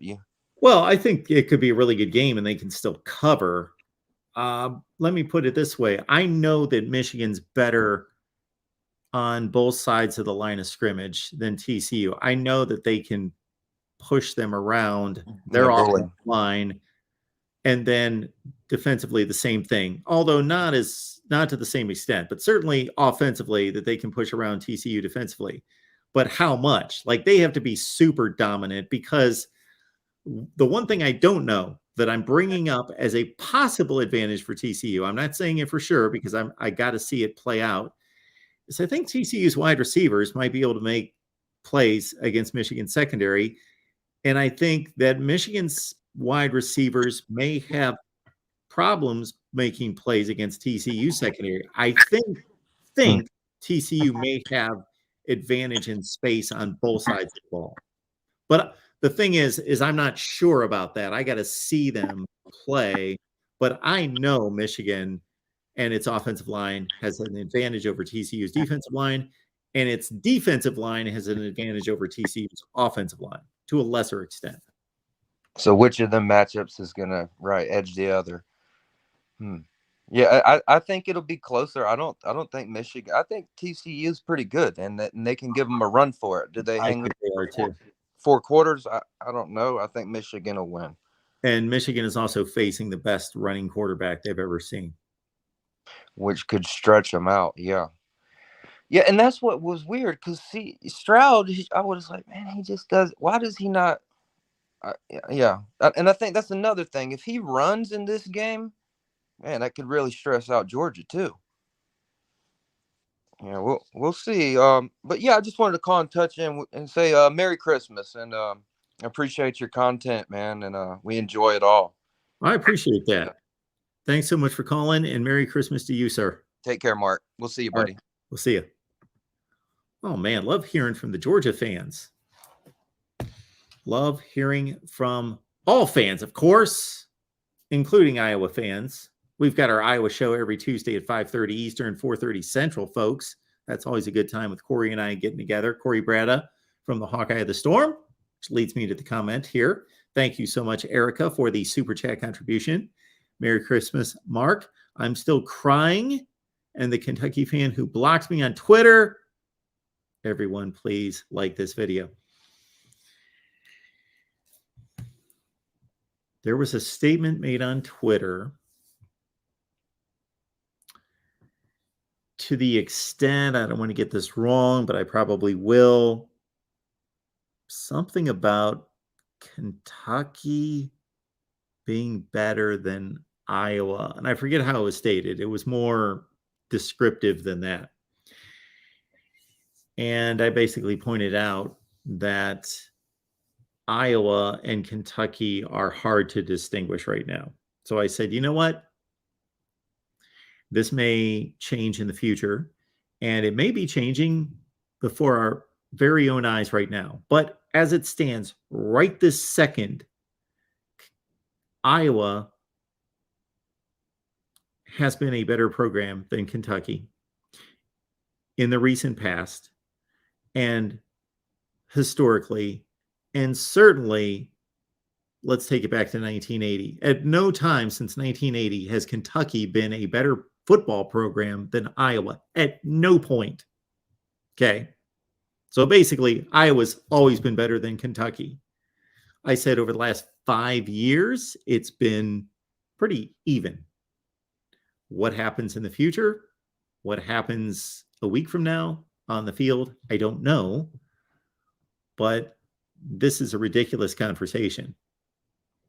And Erica, our friend Erica, joined in, and she was suddenly blocked on Twitter for no reason, for just stating facts, for stating some facts, and also just having a very reasonable opinion that was stated in a very respectful way. So, yes, some people are just too sensitive. All right, next up here, hang on just a second, David. We would like to honor the super chat coming in from Elvis Nation. All right, one of my favorite YouTube channels right there, Elvis Nation. Brent, good to see you. Thanks for being here. I hope you're still here. Mark, another great year behind you and another great one ahead of you. You're truly the voice of college football. Yes, TCB. Elvis fans will understand that. TCB. Thank you, Brent. Appreciate that, Elvis Nation. Great, great, great content right there. Appreciate you. I don't get to watch it as much as I would like.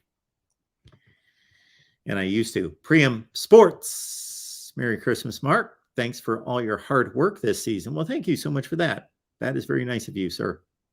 Or I guess I shouldn't assume that, because we do have 7% females out there watching us. I don't think they always show up to talk outside of Erica and Cheryl, of course, and a few others. But yeah, we're at, I think 93 to 7% is our ratio, which is actually not that bad from what I see on other sports shows that are more like 96.4, something in that range. So you figure, hey, 1,000 people watch a video, let's say in particular, just to make the numbers easy. Then we're at what, 930 to 70. Not too bad. 70 college football fans that are females. Cheryl, thank you so much. Thanks for being here, Cheryl. Cheryl is one of our stalwarts, one of our core here. We appreciate Cheryl. Voice of College Football welcomes in, of course, David Greenshield. Oh, we can't hear you, David. I don't know if you've got a particular setting that's switched over. And if you can't fix it, just click out and come right back in. That many times. Oh, that might have been my. There you are, Mark. I got you. Okay, I'm sorry. I may have hit the mute button there. My bad, Mark. 7%, is that up from the previous 2 years, Mark? Are we rising amongst the female demographic here at Mark Rogers? I think we're up by 1.2%. Yes, sure. Okay, that's encouraging. Well, boy, do I have a bone to pick with you, Mark Rogers. What did I just want to do say, wrong? It is not Christmas until Hans Gruber goes out the window at Nakatomi Plaza. It's just not. Let's just be real here, Mark. It is not Christmas until Hans Gruber goes out the window at Nakatomi Plaza. Just got to say. That movie was produced in, hang on just a second, let me think. I'm guessing about 1992? No, it was in the 80s. Okay, 80s. Yeah, late 80s. I really do like this movie. Yeah. I've watched it many times. I'm not knocking the movie in and of itself. It's not a Christmas movie, though. Oh, come on, Mark. What marked Christmas before this movie was created? I mean, you have all the elements. It's at a Christmas party. You know, there's Christmas music. Come on. Is there a lot of Christmas music woven throughout the movie? Yeah, well, they close with Christmas, the Christmas song. At the end, when they get in the limo and they're kissing, I mean, come on, Mark. It's a little thin for me. We started a Man, Christmas come on. party We start at a Christmas party, we end with Christmas music and a kiss at the end. And in between, we've got 3 hours of dudes just walking on glass and hanging from buildings and shooting at each other.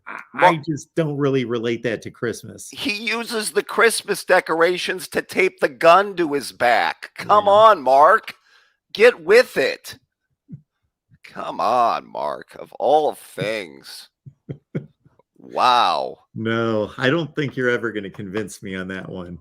All right. Well, let's get into something where we might have some common ground, and that's college football, Mark. I hear you do that around here a little bit from time to time. Between movie discussions, yes, we like to talk a little college football just until we get to the next great movie conversation.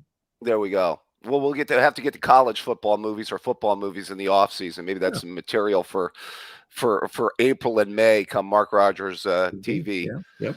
Want to ask you about something. By the way, what is the story on this Drake May getting $5 million to? Have you made anything of that story, or what is the deal there? Well, until we know otherwise, we're going to have to believe the young man who says that those numbers are inflated, and all of this involving him possibly transferring and then receiving all this NIL money and all that is overblown, because he's on the record as saying that. Are you buying that, Mark?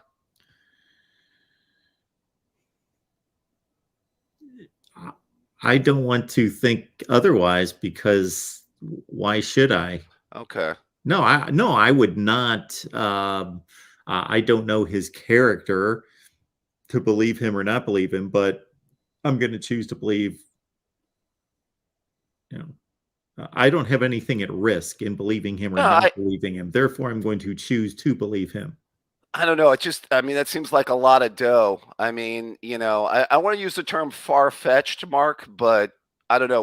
Once you hear something like that, I don't know. When it hits the ear the first time, maybe to me it sounds a little like that. I mean, and by the way, isn't there a lot of people that are projecting him to be the #1 pick in the NFL draft, though, coming next year? If he obviously had a great season this year, I know. The -- pick in the NFL draft. I know that he didn't play like one the last 3 or 4 games. Well, I mean, the numbers are what is he? He had over 4,100 yards this year. He had a great season. Yeah, they played a pretty bad schedule. That's true. And I got to say that I watched him. Trying to think how much I really watched him early in the season. Not much. That App State was crazy enough for me to jump on that and watch some highlights and watch some extended highlights, but I wasn't watching North Carolina, and for whatever reason didn't see them play Notre Dame, even though I was kind of into that matchup, whomever else was playing at the time. I just don't recollect seeing much against Notre Dame. And then they come down the stretch and they're playing Georgia Tech, and I saw a little bit of that. I actually saw more of that than you would think. It's watching a North Carolina Georgia Tech game and then seeing NC State. I watched that game, and he just didn't look good. He just was not accurate. I caught a little bit with the ACC title game. I mean, he wasn't exactly tearing it up from what I remember either against Clemson. No. That's really all I got a chance to see him play. I mean, I think he put up semi-decent numbers in the Notre Dame game. I saw the end of that, although that was like a scoring fest. It was a scoring fest also that was a bit deceptive in the final score. Notre Dame pretty much clamped them down. Yeah, controlled that game, yeah. Yeah, it's interesting, though. He's looking to transfer out of there. That's what I found that to be interesting. Obviously trying to make the most and get the most dough, maybe, but who knows? Can't fault him. What do you think of that line, by the way? 14.5 seems a little. I mean, I know Oregon was playing really good football most of the year, but 14.5 seems steep. It does. That's the largest line of any college bowl game. Yeah, that's what I know. That's why I mentioned it. Now, my initial reaction when I saw the bowl matchups was, "Oh, Oregon's a better team. They're gonna win this game. They're gonna win it comfortably." And when I meant comfortably, I meant like I was thinking that the spread was going to be 6, and I could just say, "Take Oregon." Mm-hmm. But 14.5, that is pretty healthy. Yeah, I'm telling you the game I like, Mark. I've got some locks here. I want to throw one out to Okay. you and see what you think. Yep. I do like Ole Miss minus the 3.5 against Texas Tech. I think I've got it at 3.5 right now. I'm thinking I'm going to see the Ole Miss that I saw pre LSU when they were playing really good football at the beginning of the year. But I don't know. I think Kiffin and that team will come to play, and I don't see enough from Texas Tech to keep that game really close. I hear what you're saying, and Ole Miss was considered a much better team than Texas Tech for the most part of this season, but when it all came to a result at the end, Ole Miss has been free falling, and Texas Tech has actually played better football. I didn't think they were going to be a good football team this year, so they've outperformed my expectation. I don't know if they got Donovan Smith, their starting quarterback, back for this game. I just think that, Ole Miss, though, did lose a couple of heartbreakers in there, Mark. I mean, obviously the Alabama game could have been that's won. a good performance. What's up? And that's a good performance to play Alabama that well. Right. I mean, we know Alabama's had a lot of close games that could have gone either way this year. A couple of them obviously didn't go their way, of course, losing on the last play in 2 of their games. But still, I'm anticipating I see more of the Ole Miss I did early in the year as opposed to later in the year. Maybe you just call it a little bit of a gut feeling. And also what you're saying that Texas Tech, I think, has overachieved a little bit this year. Yeah. And we also have a situation where we've got a coach in Lane Kiffin who was offered by Auburn, apparently, who has decided to stay, has been extended. So he's entrenched and he's an experienced head coach versus Joey McGuire, who, this is his first time going through the process of preparing for a bowl game. There might be an advantage there.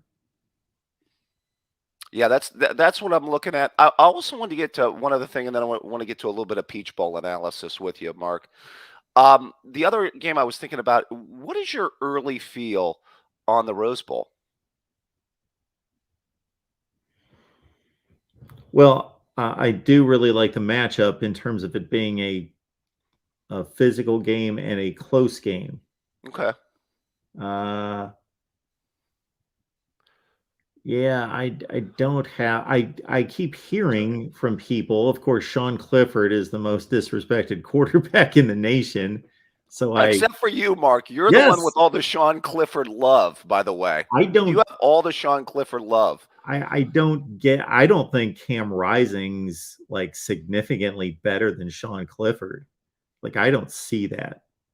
He has come to play. Cam Rising, though, like in big games, has come up with some really good performances the last couple years, though.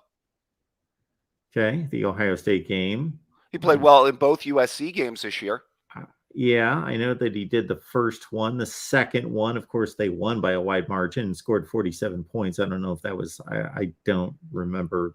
I don't recollect how well he played. So, yeah, he and Sean Clifford does not have a string of big game performances under his belt. I get it. I see more and more people like on predictions picking Utah to win this game. I don't know if that's what you're seeing from just more and more people, just in general picking this game. But I see a lot of people maybe leaning more Utah in this game. You know what I would like to see more out of these people that make predictions online? I would like to see their record. I never see anybody post their record. You don't think they've got Mark Rogers, Steve Merrill kind of records? I post my record, good or bad. My record's out there. I see, like when I watch Game Day, when I see and I don't watch a lot of Game Day, but if I'm going to watch it, I'm watching the last 5 minutes because I'm waiting for the noon game to start, and I see all these predictions, and I'm like, what are their records? I want to know, what is David Pollock's record? What is Kirk Herbstreit's record? They can sit up there every week and just throw out predictions. Let's see how good they are. I don't know how good they are. You'd have to record every College Game Day and keep a log at home. And I see this out of all these people. I see this all over the place. I see this on the NFL shows. I don't see anybody's prediction record. So it does not faze me in one way if everybody's picking Utah to win this game. I'm just wondering. I mean, I know that Penn State I mean, obviously their two biggest games this year, they, obviously didn't end very well for them. Although, they played the Buckeyes pretty well for, Yeah. what would you say, about 3.5 quarters there, pretty much. Yes, And, they did. yeah, we're winning the game, of course. Um, but I mean, what have we seen out of Penn State? I guess maybe other than that one performance at Auburn. Which, I mean, what do you make of that? Auburn's was playing with a coach that was on borrowed time at the Yeah, and that was not impressive. No, it wasn't impressive at all. So, I mean, I guess I can see why a lot of people are leaning Utah in this game, especially kind of maybe with the momentum that people think Utah's got coming in. Oh, well, I understand that Utah has won important games and Penn State has not. Mm-hmm. Absolutely. They just won a Pac-12 championship after winning a Pac-12 championship. They've pulled through in their most important games, and Penn State has not. Penn State was pretty lousy the 2 previous years, and now this year they won. They went chalk. They won all the games they were favored and lost fairly big to the 2 opponents that are the best on the schedule. But otherwise, were they impressive? In spots, they pretty much just did what they were expected to do the rest of the season. Right. Yeah, they beat the teams they were supposed to beat the rest of the year. Yeah. By the way, big time advantage in coaching for Utah in this game. Yeah, see, that keeps me from necessarily selecting Penn State as well. People do love to beat up on James Franklin. Although, did Penn State go down to the wire with USC in the 16 Rose Bowl? Did they beat Washington in the 17 Fiesta Bowl? Did they beat Memphis in the 19 Cotton Bowl? You know It was what, though? 2-1 with a narrow loss in BCS bowl games or New Year's Six bowl games. They kind of blew that game to Sam Darnold and USC, though. Remember, they had like a 2-touchdown lead in that game. I think they both had 2 touchdown leads at different times. I know USC had a 2 touchdown lead for sure. Yeah, early. That was like early in the game. Yeah. But I thought like kind of around like third quarter, maybe early fourth quarter. I thought that game was definitely trending Penn State. And what led to USC's game-winning field goal is Trace McSorley basically closing his eyes and just throwing the ball downfield. And he got picked off, and that put him in field goal range, and that was the end of the game. All right, real quick, and we're going to talk again this week about the Peach Bowl, and I want to get to it. I'm trying to stay as optimistic as I possibly can. Obviously, the last game of the year, that last half, specifically, I think left, is it fair to say, a somewhat sour taste in most Ohio State fans' mouths, Mark? Is that, I don't think that's a reach. But you know what? We're in the playoff. Thank you, Utah. And you know what? This is going to be an interesting time for Ryan Day and his coaching and his staff. He's got 30 days to prepare. He's got no excuses. I mean, obviously, I do wish the Buckeyes were a little bit healthier. I mean, the biggest thing that I was trying to be optimistic about, and a lot of Ohio State fans were, is that they might get JSN back for this bowl game. And, I think that was always the thing, because obviously most Ohio State fans wanted to see JSN and Marvin Harrison on the same field together, because I think anybody with any common sense would say that would be a tough combination to cover. Not to say that Emeka Egbuka is not a solid receiver, but really, when you stop to think about it, he was supposed to be Ohio State's number 3 wide receiver this year, not their number 2.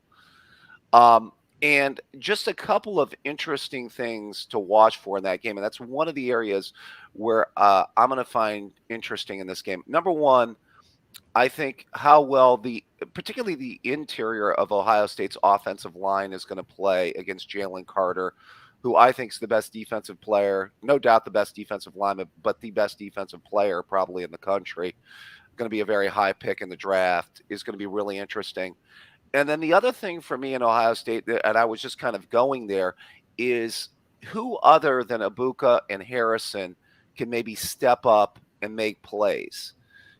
Can they get anything out of a Julian Fleming, who made some plays early in the year, possibly Cade Stover at tight end, who was making some plays early in the year, back when the passing game, I think, was operating at a higher level.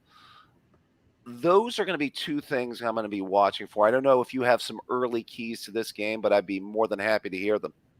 Well, the first one is the first one that you mentioned. I think Ohio State's the entire offensive line play is the most important aspect of this game. I have the most faith in the two tackles, so I would say that the two keys are the guards in the center. Yep. But the play of the tackles is at least just as important, but I just have more faith in those guys. So that, to me, is the number one key in this game. C.J. Stroud has to have reasonable time to throw. And they have to have some semblance of a running game. They're not going to run for 250 yards. They need to balance it out to some degree. Maybe he throws for 375 and they run for 90, 100. That might be good enough. That might do it. But I think Ohio State's offensive line is the number one key in this game. Yeah, I'm with you, particularly the interior, because that's where Georgia's best player's at. And, as I said, maybe the best player probably the best player in the country right there. I do think I am optimistic that we, provided pass protection and with where we're at on the outside, even, knowing with the situation, not having a JSN coming in this game, I still think our receivers can make some plays on their corners. Absolutely, they can. And, it's going to be interesting to see how aggressive Day is with throwing the ball down the field. Also maybe, taking some chances, maybe on some fourth down situations that he didn't. We all lament about that in the last game of the year. Just how aggressive he's going to be from an offensive standpoint, because I think he's just got to throw caution to the wind, because I think he knows. Now, he's going into this game thinking, I think he's already stated that he feels that they're probably going to have to score at least close to 40 or over 40 to win. Do you have, let's say, a point total in mind here, Mark? I think they're going to have to at least be in maybe the 35 to 38 neighborhood. Yeah. Man, can I really imagine somebody scoring 42 against Georgia? Yeah, I know. I guess Alabama did against probably a slightly better defense last year in the SEC championship game, but they also had a pick 6 in that game. Right.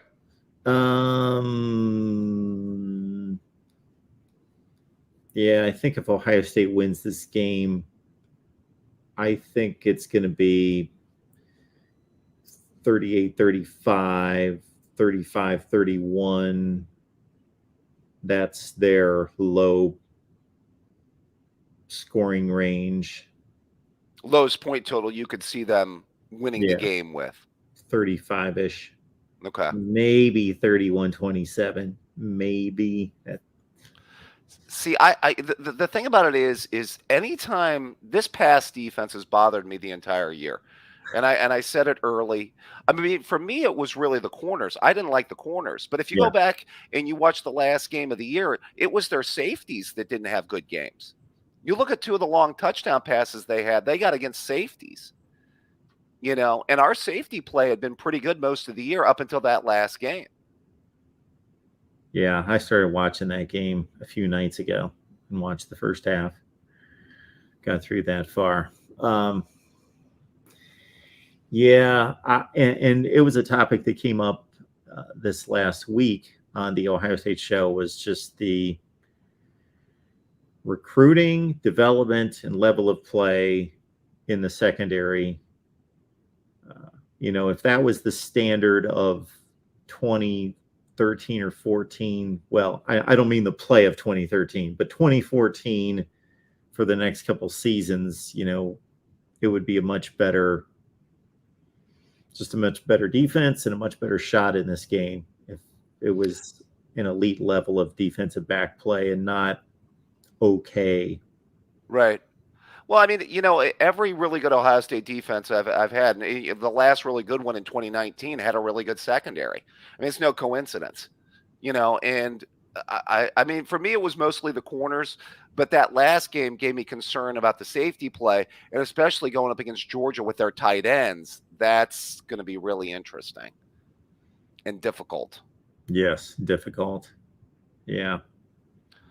And Georgia at the wide receiver position, I know they have McConkey, but I wouldn't be surprised if another receiver popped up and made a few plays. But Sure. and Bennett, say what you will, Bennett performs well in big games. Yes, he has. The last few years he has. He would make his routine couple blunders before that, but he seems to have cleaned that up, and or they have overcome it because they're just that good. They got to worry about Kenny McIntosh out of the backfield as a pass receiver. He's really good. Yeah, I think that they do a lot more damage, it seems, with their tight ends and with their backs catching the ball, which is going to be interesting because it's really been wide receivers that have given Ohio State the most trouble this season, although this is easily the best tight end play they've gone up against. It is the best almost everything they've gone up against. Yeah. Except maybe offensive line, although that's if Michigan's offensive line's better, it's not by a lot. Well, these were the two offensive lines up for the Joe Moore Award, right? Were they? I believe it was. What the final was, but I know that Michigan won the award last year, and then Georgia showed that it had a better offensive line in the Orange Bowl. Yeah. The secondary is the weak spot, but it's not weak. It's just like any other secondary that if there's time to throw, then they're going to get exposed. Right. Yeah. Yeah, I'm leaning with what you're saying. I'm thinking, a 35-31, a 34-31 could be a possibility, but I think at least somewhere in that neighborhood. And that's what I think it's going to take. And Stroud is going to have that magical day. He's going to have to play the best I've ever seen him play to pull this out. He's going to have to channel his inner Justin Fields of 2020. And I don't know if he can. Yeah. I really like him from what I know of him as a person, and he's been a great quarterback statistically, and he throws a beautiful pass, but he may have to run 3 to 5 times, and it may not feel great. That might be something that they need to do. That's going to be real interesting to see. Will they? Because I was slow to that early in the year. I thought, okay, he's just a pure pocket guy. Is what it is. But there's nothing wrong with at least 4 to 5 carries. I'm not saying he has to go Braxton Miller or Terrell Pryor and run the ball 12 times a game here or something or more. But I think 4 to 5 to keep the defense honest, especially in some short yardage or maybe a red zone situation, is going to be very important. Because that's the other thing. I could see Ohio State maybe moving the ball 20-20, but that's the other thing I wonder about is red zone and short yardage, also something to watch in this game as well. Yeah, well, that's been Ryan Day's issue over the last 2 seasons in big games has been red zone against Oregon, against Penn State, against Michigan in both games. Yep, definitely reared its head against the last game against them. All right, well, you're going to run another stream later this week. You're going to be back with us on what, Monday or Tuesday? I am going to be here as much as I possibly can this week, but not knowing exactly when that's going to be. So that's going to be a day-to-day decision. So all right. Well, even though we disagree on what is the definition of a Christmas movie, Mark Rogers, as always, it's a pleasure, my friend. You have a Merry Christmas, and it was great talking to you. Thank you, David. My pleasure as always, sir. Take care of yourself. Our guy, David Greenshield, knows his college football. Doesn't know his Christmas movies, but he knows his college football. And actually here, this is probably the only day of the year where the Christmas movie would rival the college football discussion to a certain extent. DeAndre's here. What's going on, DeAndre? What's up, Mark? Can you hear me? I can hear you. Okay. So, excuse me. We got cut off the other day. First off, Merry Christmas to you and your family. Merry Christmas. But we'll talk about quarterbacks out of California. Yes. I just want to make it clear what I was trying to say. Yes. Outside of the quarterback that's at Ohio State, not Ohio State, the guy at Alabama, Yeah. has a quarterback come out of California that lived up to the hype. When I say that had they lived up to the hype, Matt Leinart, Rodgers, and Groff and Alex Smith wasn't highly recruited guys. They kind of went the junior college route, or Yeah. they got a starting position and they Yeah. found a diamond in the rough. You're talking about a California produced quarterback who was a highly touted player, then met expectations. Yeah. Where's Carson Palmer from? I'm not sure. Okay. I'm not trying to be funny. I'm really not sure where Carson Palmer from. Okay. He's the first guy that came to mind. Yeah. But I'll give you another example. Jimmy Clausen. And the reason why I don't say Palmer, because USC was sort of down at that time. And I'm not sure if he was highly ranked, or did they built on to it later on. Well, it's easy to find out. Should be. Mm-hmm. Yeah. Carson Palmer. Yeah. I don't see any rankings on him. That was a long time ago. Class of 99. I don't know if we have recruiting rankings that we can go to from back then. All right. Yeah. Who else? Okay. When I said modern time, I think recruiting rankings started off like maybe 04. They always been around. But like when people started like following it and you had the internet that you could check on to see where somebody was at. So yeah. The most recent year. Oh, look at that. 247 goes back to 99. Mm-hmm. Oh, well, their drop down goes back to 99 and they don't have any results for 99. So anyway, forget Carson Palmer. Yeah, I'm not the best person to be talking about this because as I mentioned to you the other day, I don't really track where people are from unless it just sticks in my head. I don't have a recollection of where, I could list the last 10 Notre Dame quarterbacks, but I don't know where they came from. Right. Well, I don't know where Rick Meyer played in high school. Who? Rick Meyer. He was out of Indiana, one of Pennsylvania, correct? I don't know. Okay. Sounds right, but I don't know. Yeah. Everybody knows he was. That's the perfect example of what I'm talking about. I think he went third in the draft, but did he really live up to the hype of? I know somebody said Locker, but that's not important now. What do you think about DJ transferring to Oregon State? I think that might be a good place for him. That's what I was thinking too. They're a physical run team. Right. That's what I was telling the guys. I think we're too hard on them. I put it like this: when you heard about DJ coming out of high school, everybody compared him to Jameis Winston. I don't think Jameis Winston would have fitted in Clemson's system either because they had that elongated passing. They both played baseball. They were both kind of big guys where they like throw the ball down the field. Where Clemson was like short, quick passing game, get the ball out your hand fast, then throw the ball down the field. So I think they were different quarterbacks. So I think he'll fit him very well. I think you're going to see him improve a lot. But like I tell him, he did have 22 touchdowns and only 7 interceptions. That was a prove it over what he did at Clemson. So that did improve from the last year. So I heard y'all talk about May out of Carolina. He's not going to transfer. And I'm from North Carolina. I don't know if you know this, but May's family have deep roots at Carolina. His dad started back in the 80s. Of course, his brother hit the game with a shot for USC in the last championship. And people don't realize this, and you might disagree with what I'm about to say. I think Carolina has more money than Clemson.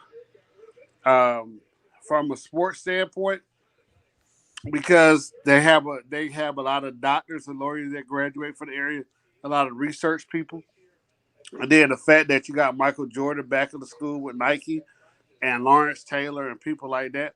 I would say Carolina has more money than Clemson does. I wouldn't see why he would transfer. They probably could match any NIL deal. That's why I think Carolina, I know they've been bad for a while on defense.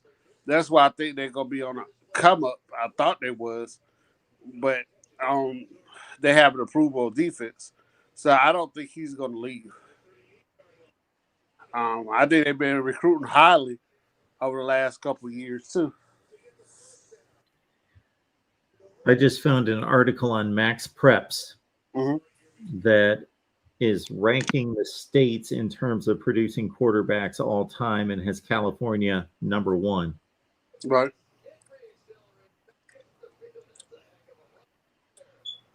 Okay.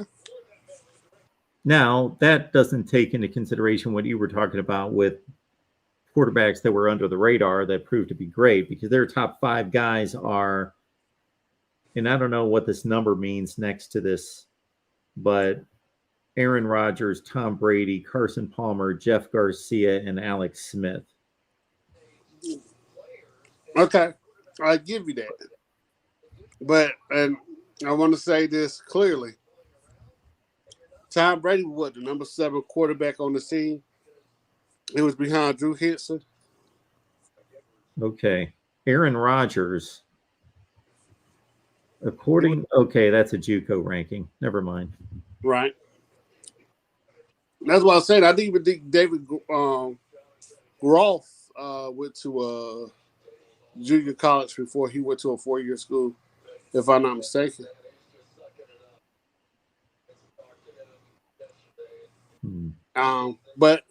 But like I said, if you look at, I'm just going to use Clemson quarterbacks, for example. Let's go to Georgia. Trevor Lawrence and Deshaun Watson. Justin Fields. Justin Fields. There was another guy. Was Tim Tebow for Georgia or Florida? Tim Tebow. I thought he was from Florida. Yes, he set all those high school records in Florida. Yeah. Yeah, but they kind of lived up to the hype. Or they're living up to the hype. Yeah. If you look at, like, I'll give you an example. Oh, my God. What's the guy out of, like I said, Josh Rosen and Clausen. None of them ever lived up to the hype coming out of school. So, but it was just a question. I was just wondering. I was talking to the fellas, and it was just something that came up in my head because everybody's big on DJ. But like I said, if we go back and look at some of the other people that came out of that particular program, I don't think they lived up to the hype outside of the guy that's out of Alabama right now. Okay. Yeah, I can't really debate that. Well, I mean, yeah, I understand what you're saying, but I don't. I mean, you can debate it. I mean, no, I can't debate it because I don't know where guys are from. Like I don't. It's not like if you're going to call me and debate, we're going to debate, NFL stats, or we're going to debate college bowl games or the history of college football. I can debate all those things, but when you bring up where players, I don't know if we went through Ohio State quarterbacks. I don't know where JT Barrett's. He's from Texas, I believe. Craig Krenzel, I think he was from Michigan. Troy Smith, I guess I do know where Ohio State quarterbacks are from. He's from Cleveland. But if we went down the quarterback list of every major team like Mac Jones, I don't know where Mac Jones went to high school. He's from Florida, Jacksonville. Tua, Hawaii, that's an obvious one.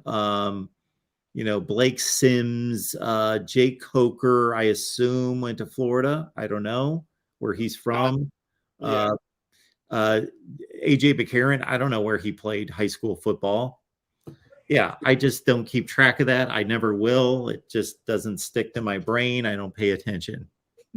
Okay. Well, like I said, so I can't debate that California doesn't produce great quarterbacks from the guys who were highly touted. I don't know. Oh, okay. Yeah. Well, it was just a question. I was just No. wondering. Yeah. So, But yeah. But I like Ohio State versus Georgia. I Wow. heard y'all talk about that. We've got 2 votes for the Buckeyes tonight from non-Ohio State fans. Hey, I hate Ohio State. I know you do. Yeah. But but I think that Ohio State's gonna win. Not because look, I think Georgia has a great team, but I just think sometimes I think Day is under a lot of pressure, which I don't understand because all he does is win. And like we said about consistency, consistency is a lot better than firing somebody and saying, "Hey, we need to get rid of them and bring somebody else in." You don't know how that other person is going to do. So I know. Well, he's under a lot of pressure because he's lost to Michigan 2 consecutive years. And at that school, in that state, that game is more meaningful to that fan base than any other game is for any other fan base. I don't know how often you watch Facebook or TikTok, but there was a guy at the Michigan game walking around after the Michigan Ohio State game walking around. He was getting cussed out and stuff thrown on him as he walked by. Some people were sticking the middle finger at him. Like this one lady went up there and like she was gonna tackle him. It was kind of funny, Mark. Like we're talking about a Michigan fans walking around Ohio Stadium. Yeah, Ohio State campus after the game. Yeah. That was funny. I'll send it to you one day. You'll get a kick out. Send me that one. Yeah. Send me that one. That reminds me of the guy that dressed up as a gator. He had a gator mascot, and he went to the Ohio State campus and stood on the corner, and people just started throwing stuff at him and kicking him and knocking him down and beating him up with a baseball bat and all sorts of stuff. Yeah, that amazes me because we educated people. We don't have to do that to somebody. Yeah, it's funny to watch, but it's really pathetic when you think about it. Yeah. Well, all right, Mark, man, you have a good Christmas evening. You have a good night, man. Thank you, DeAndre. I appreciate it, man.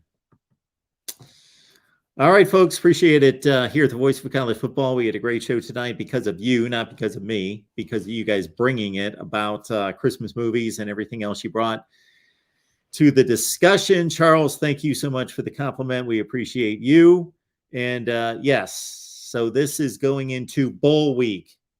I will be here as much as possible. Don't know how much that's going to be. I certainly need to break down a number of angles on the Michigan TCU matchup in Ohio State and Georgia. We already have.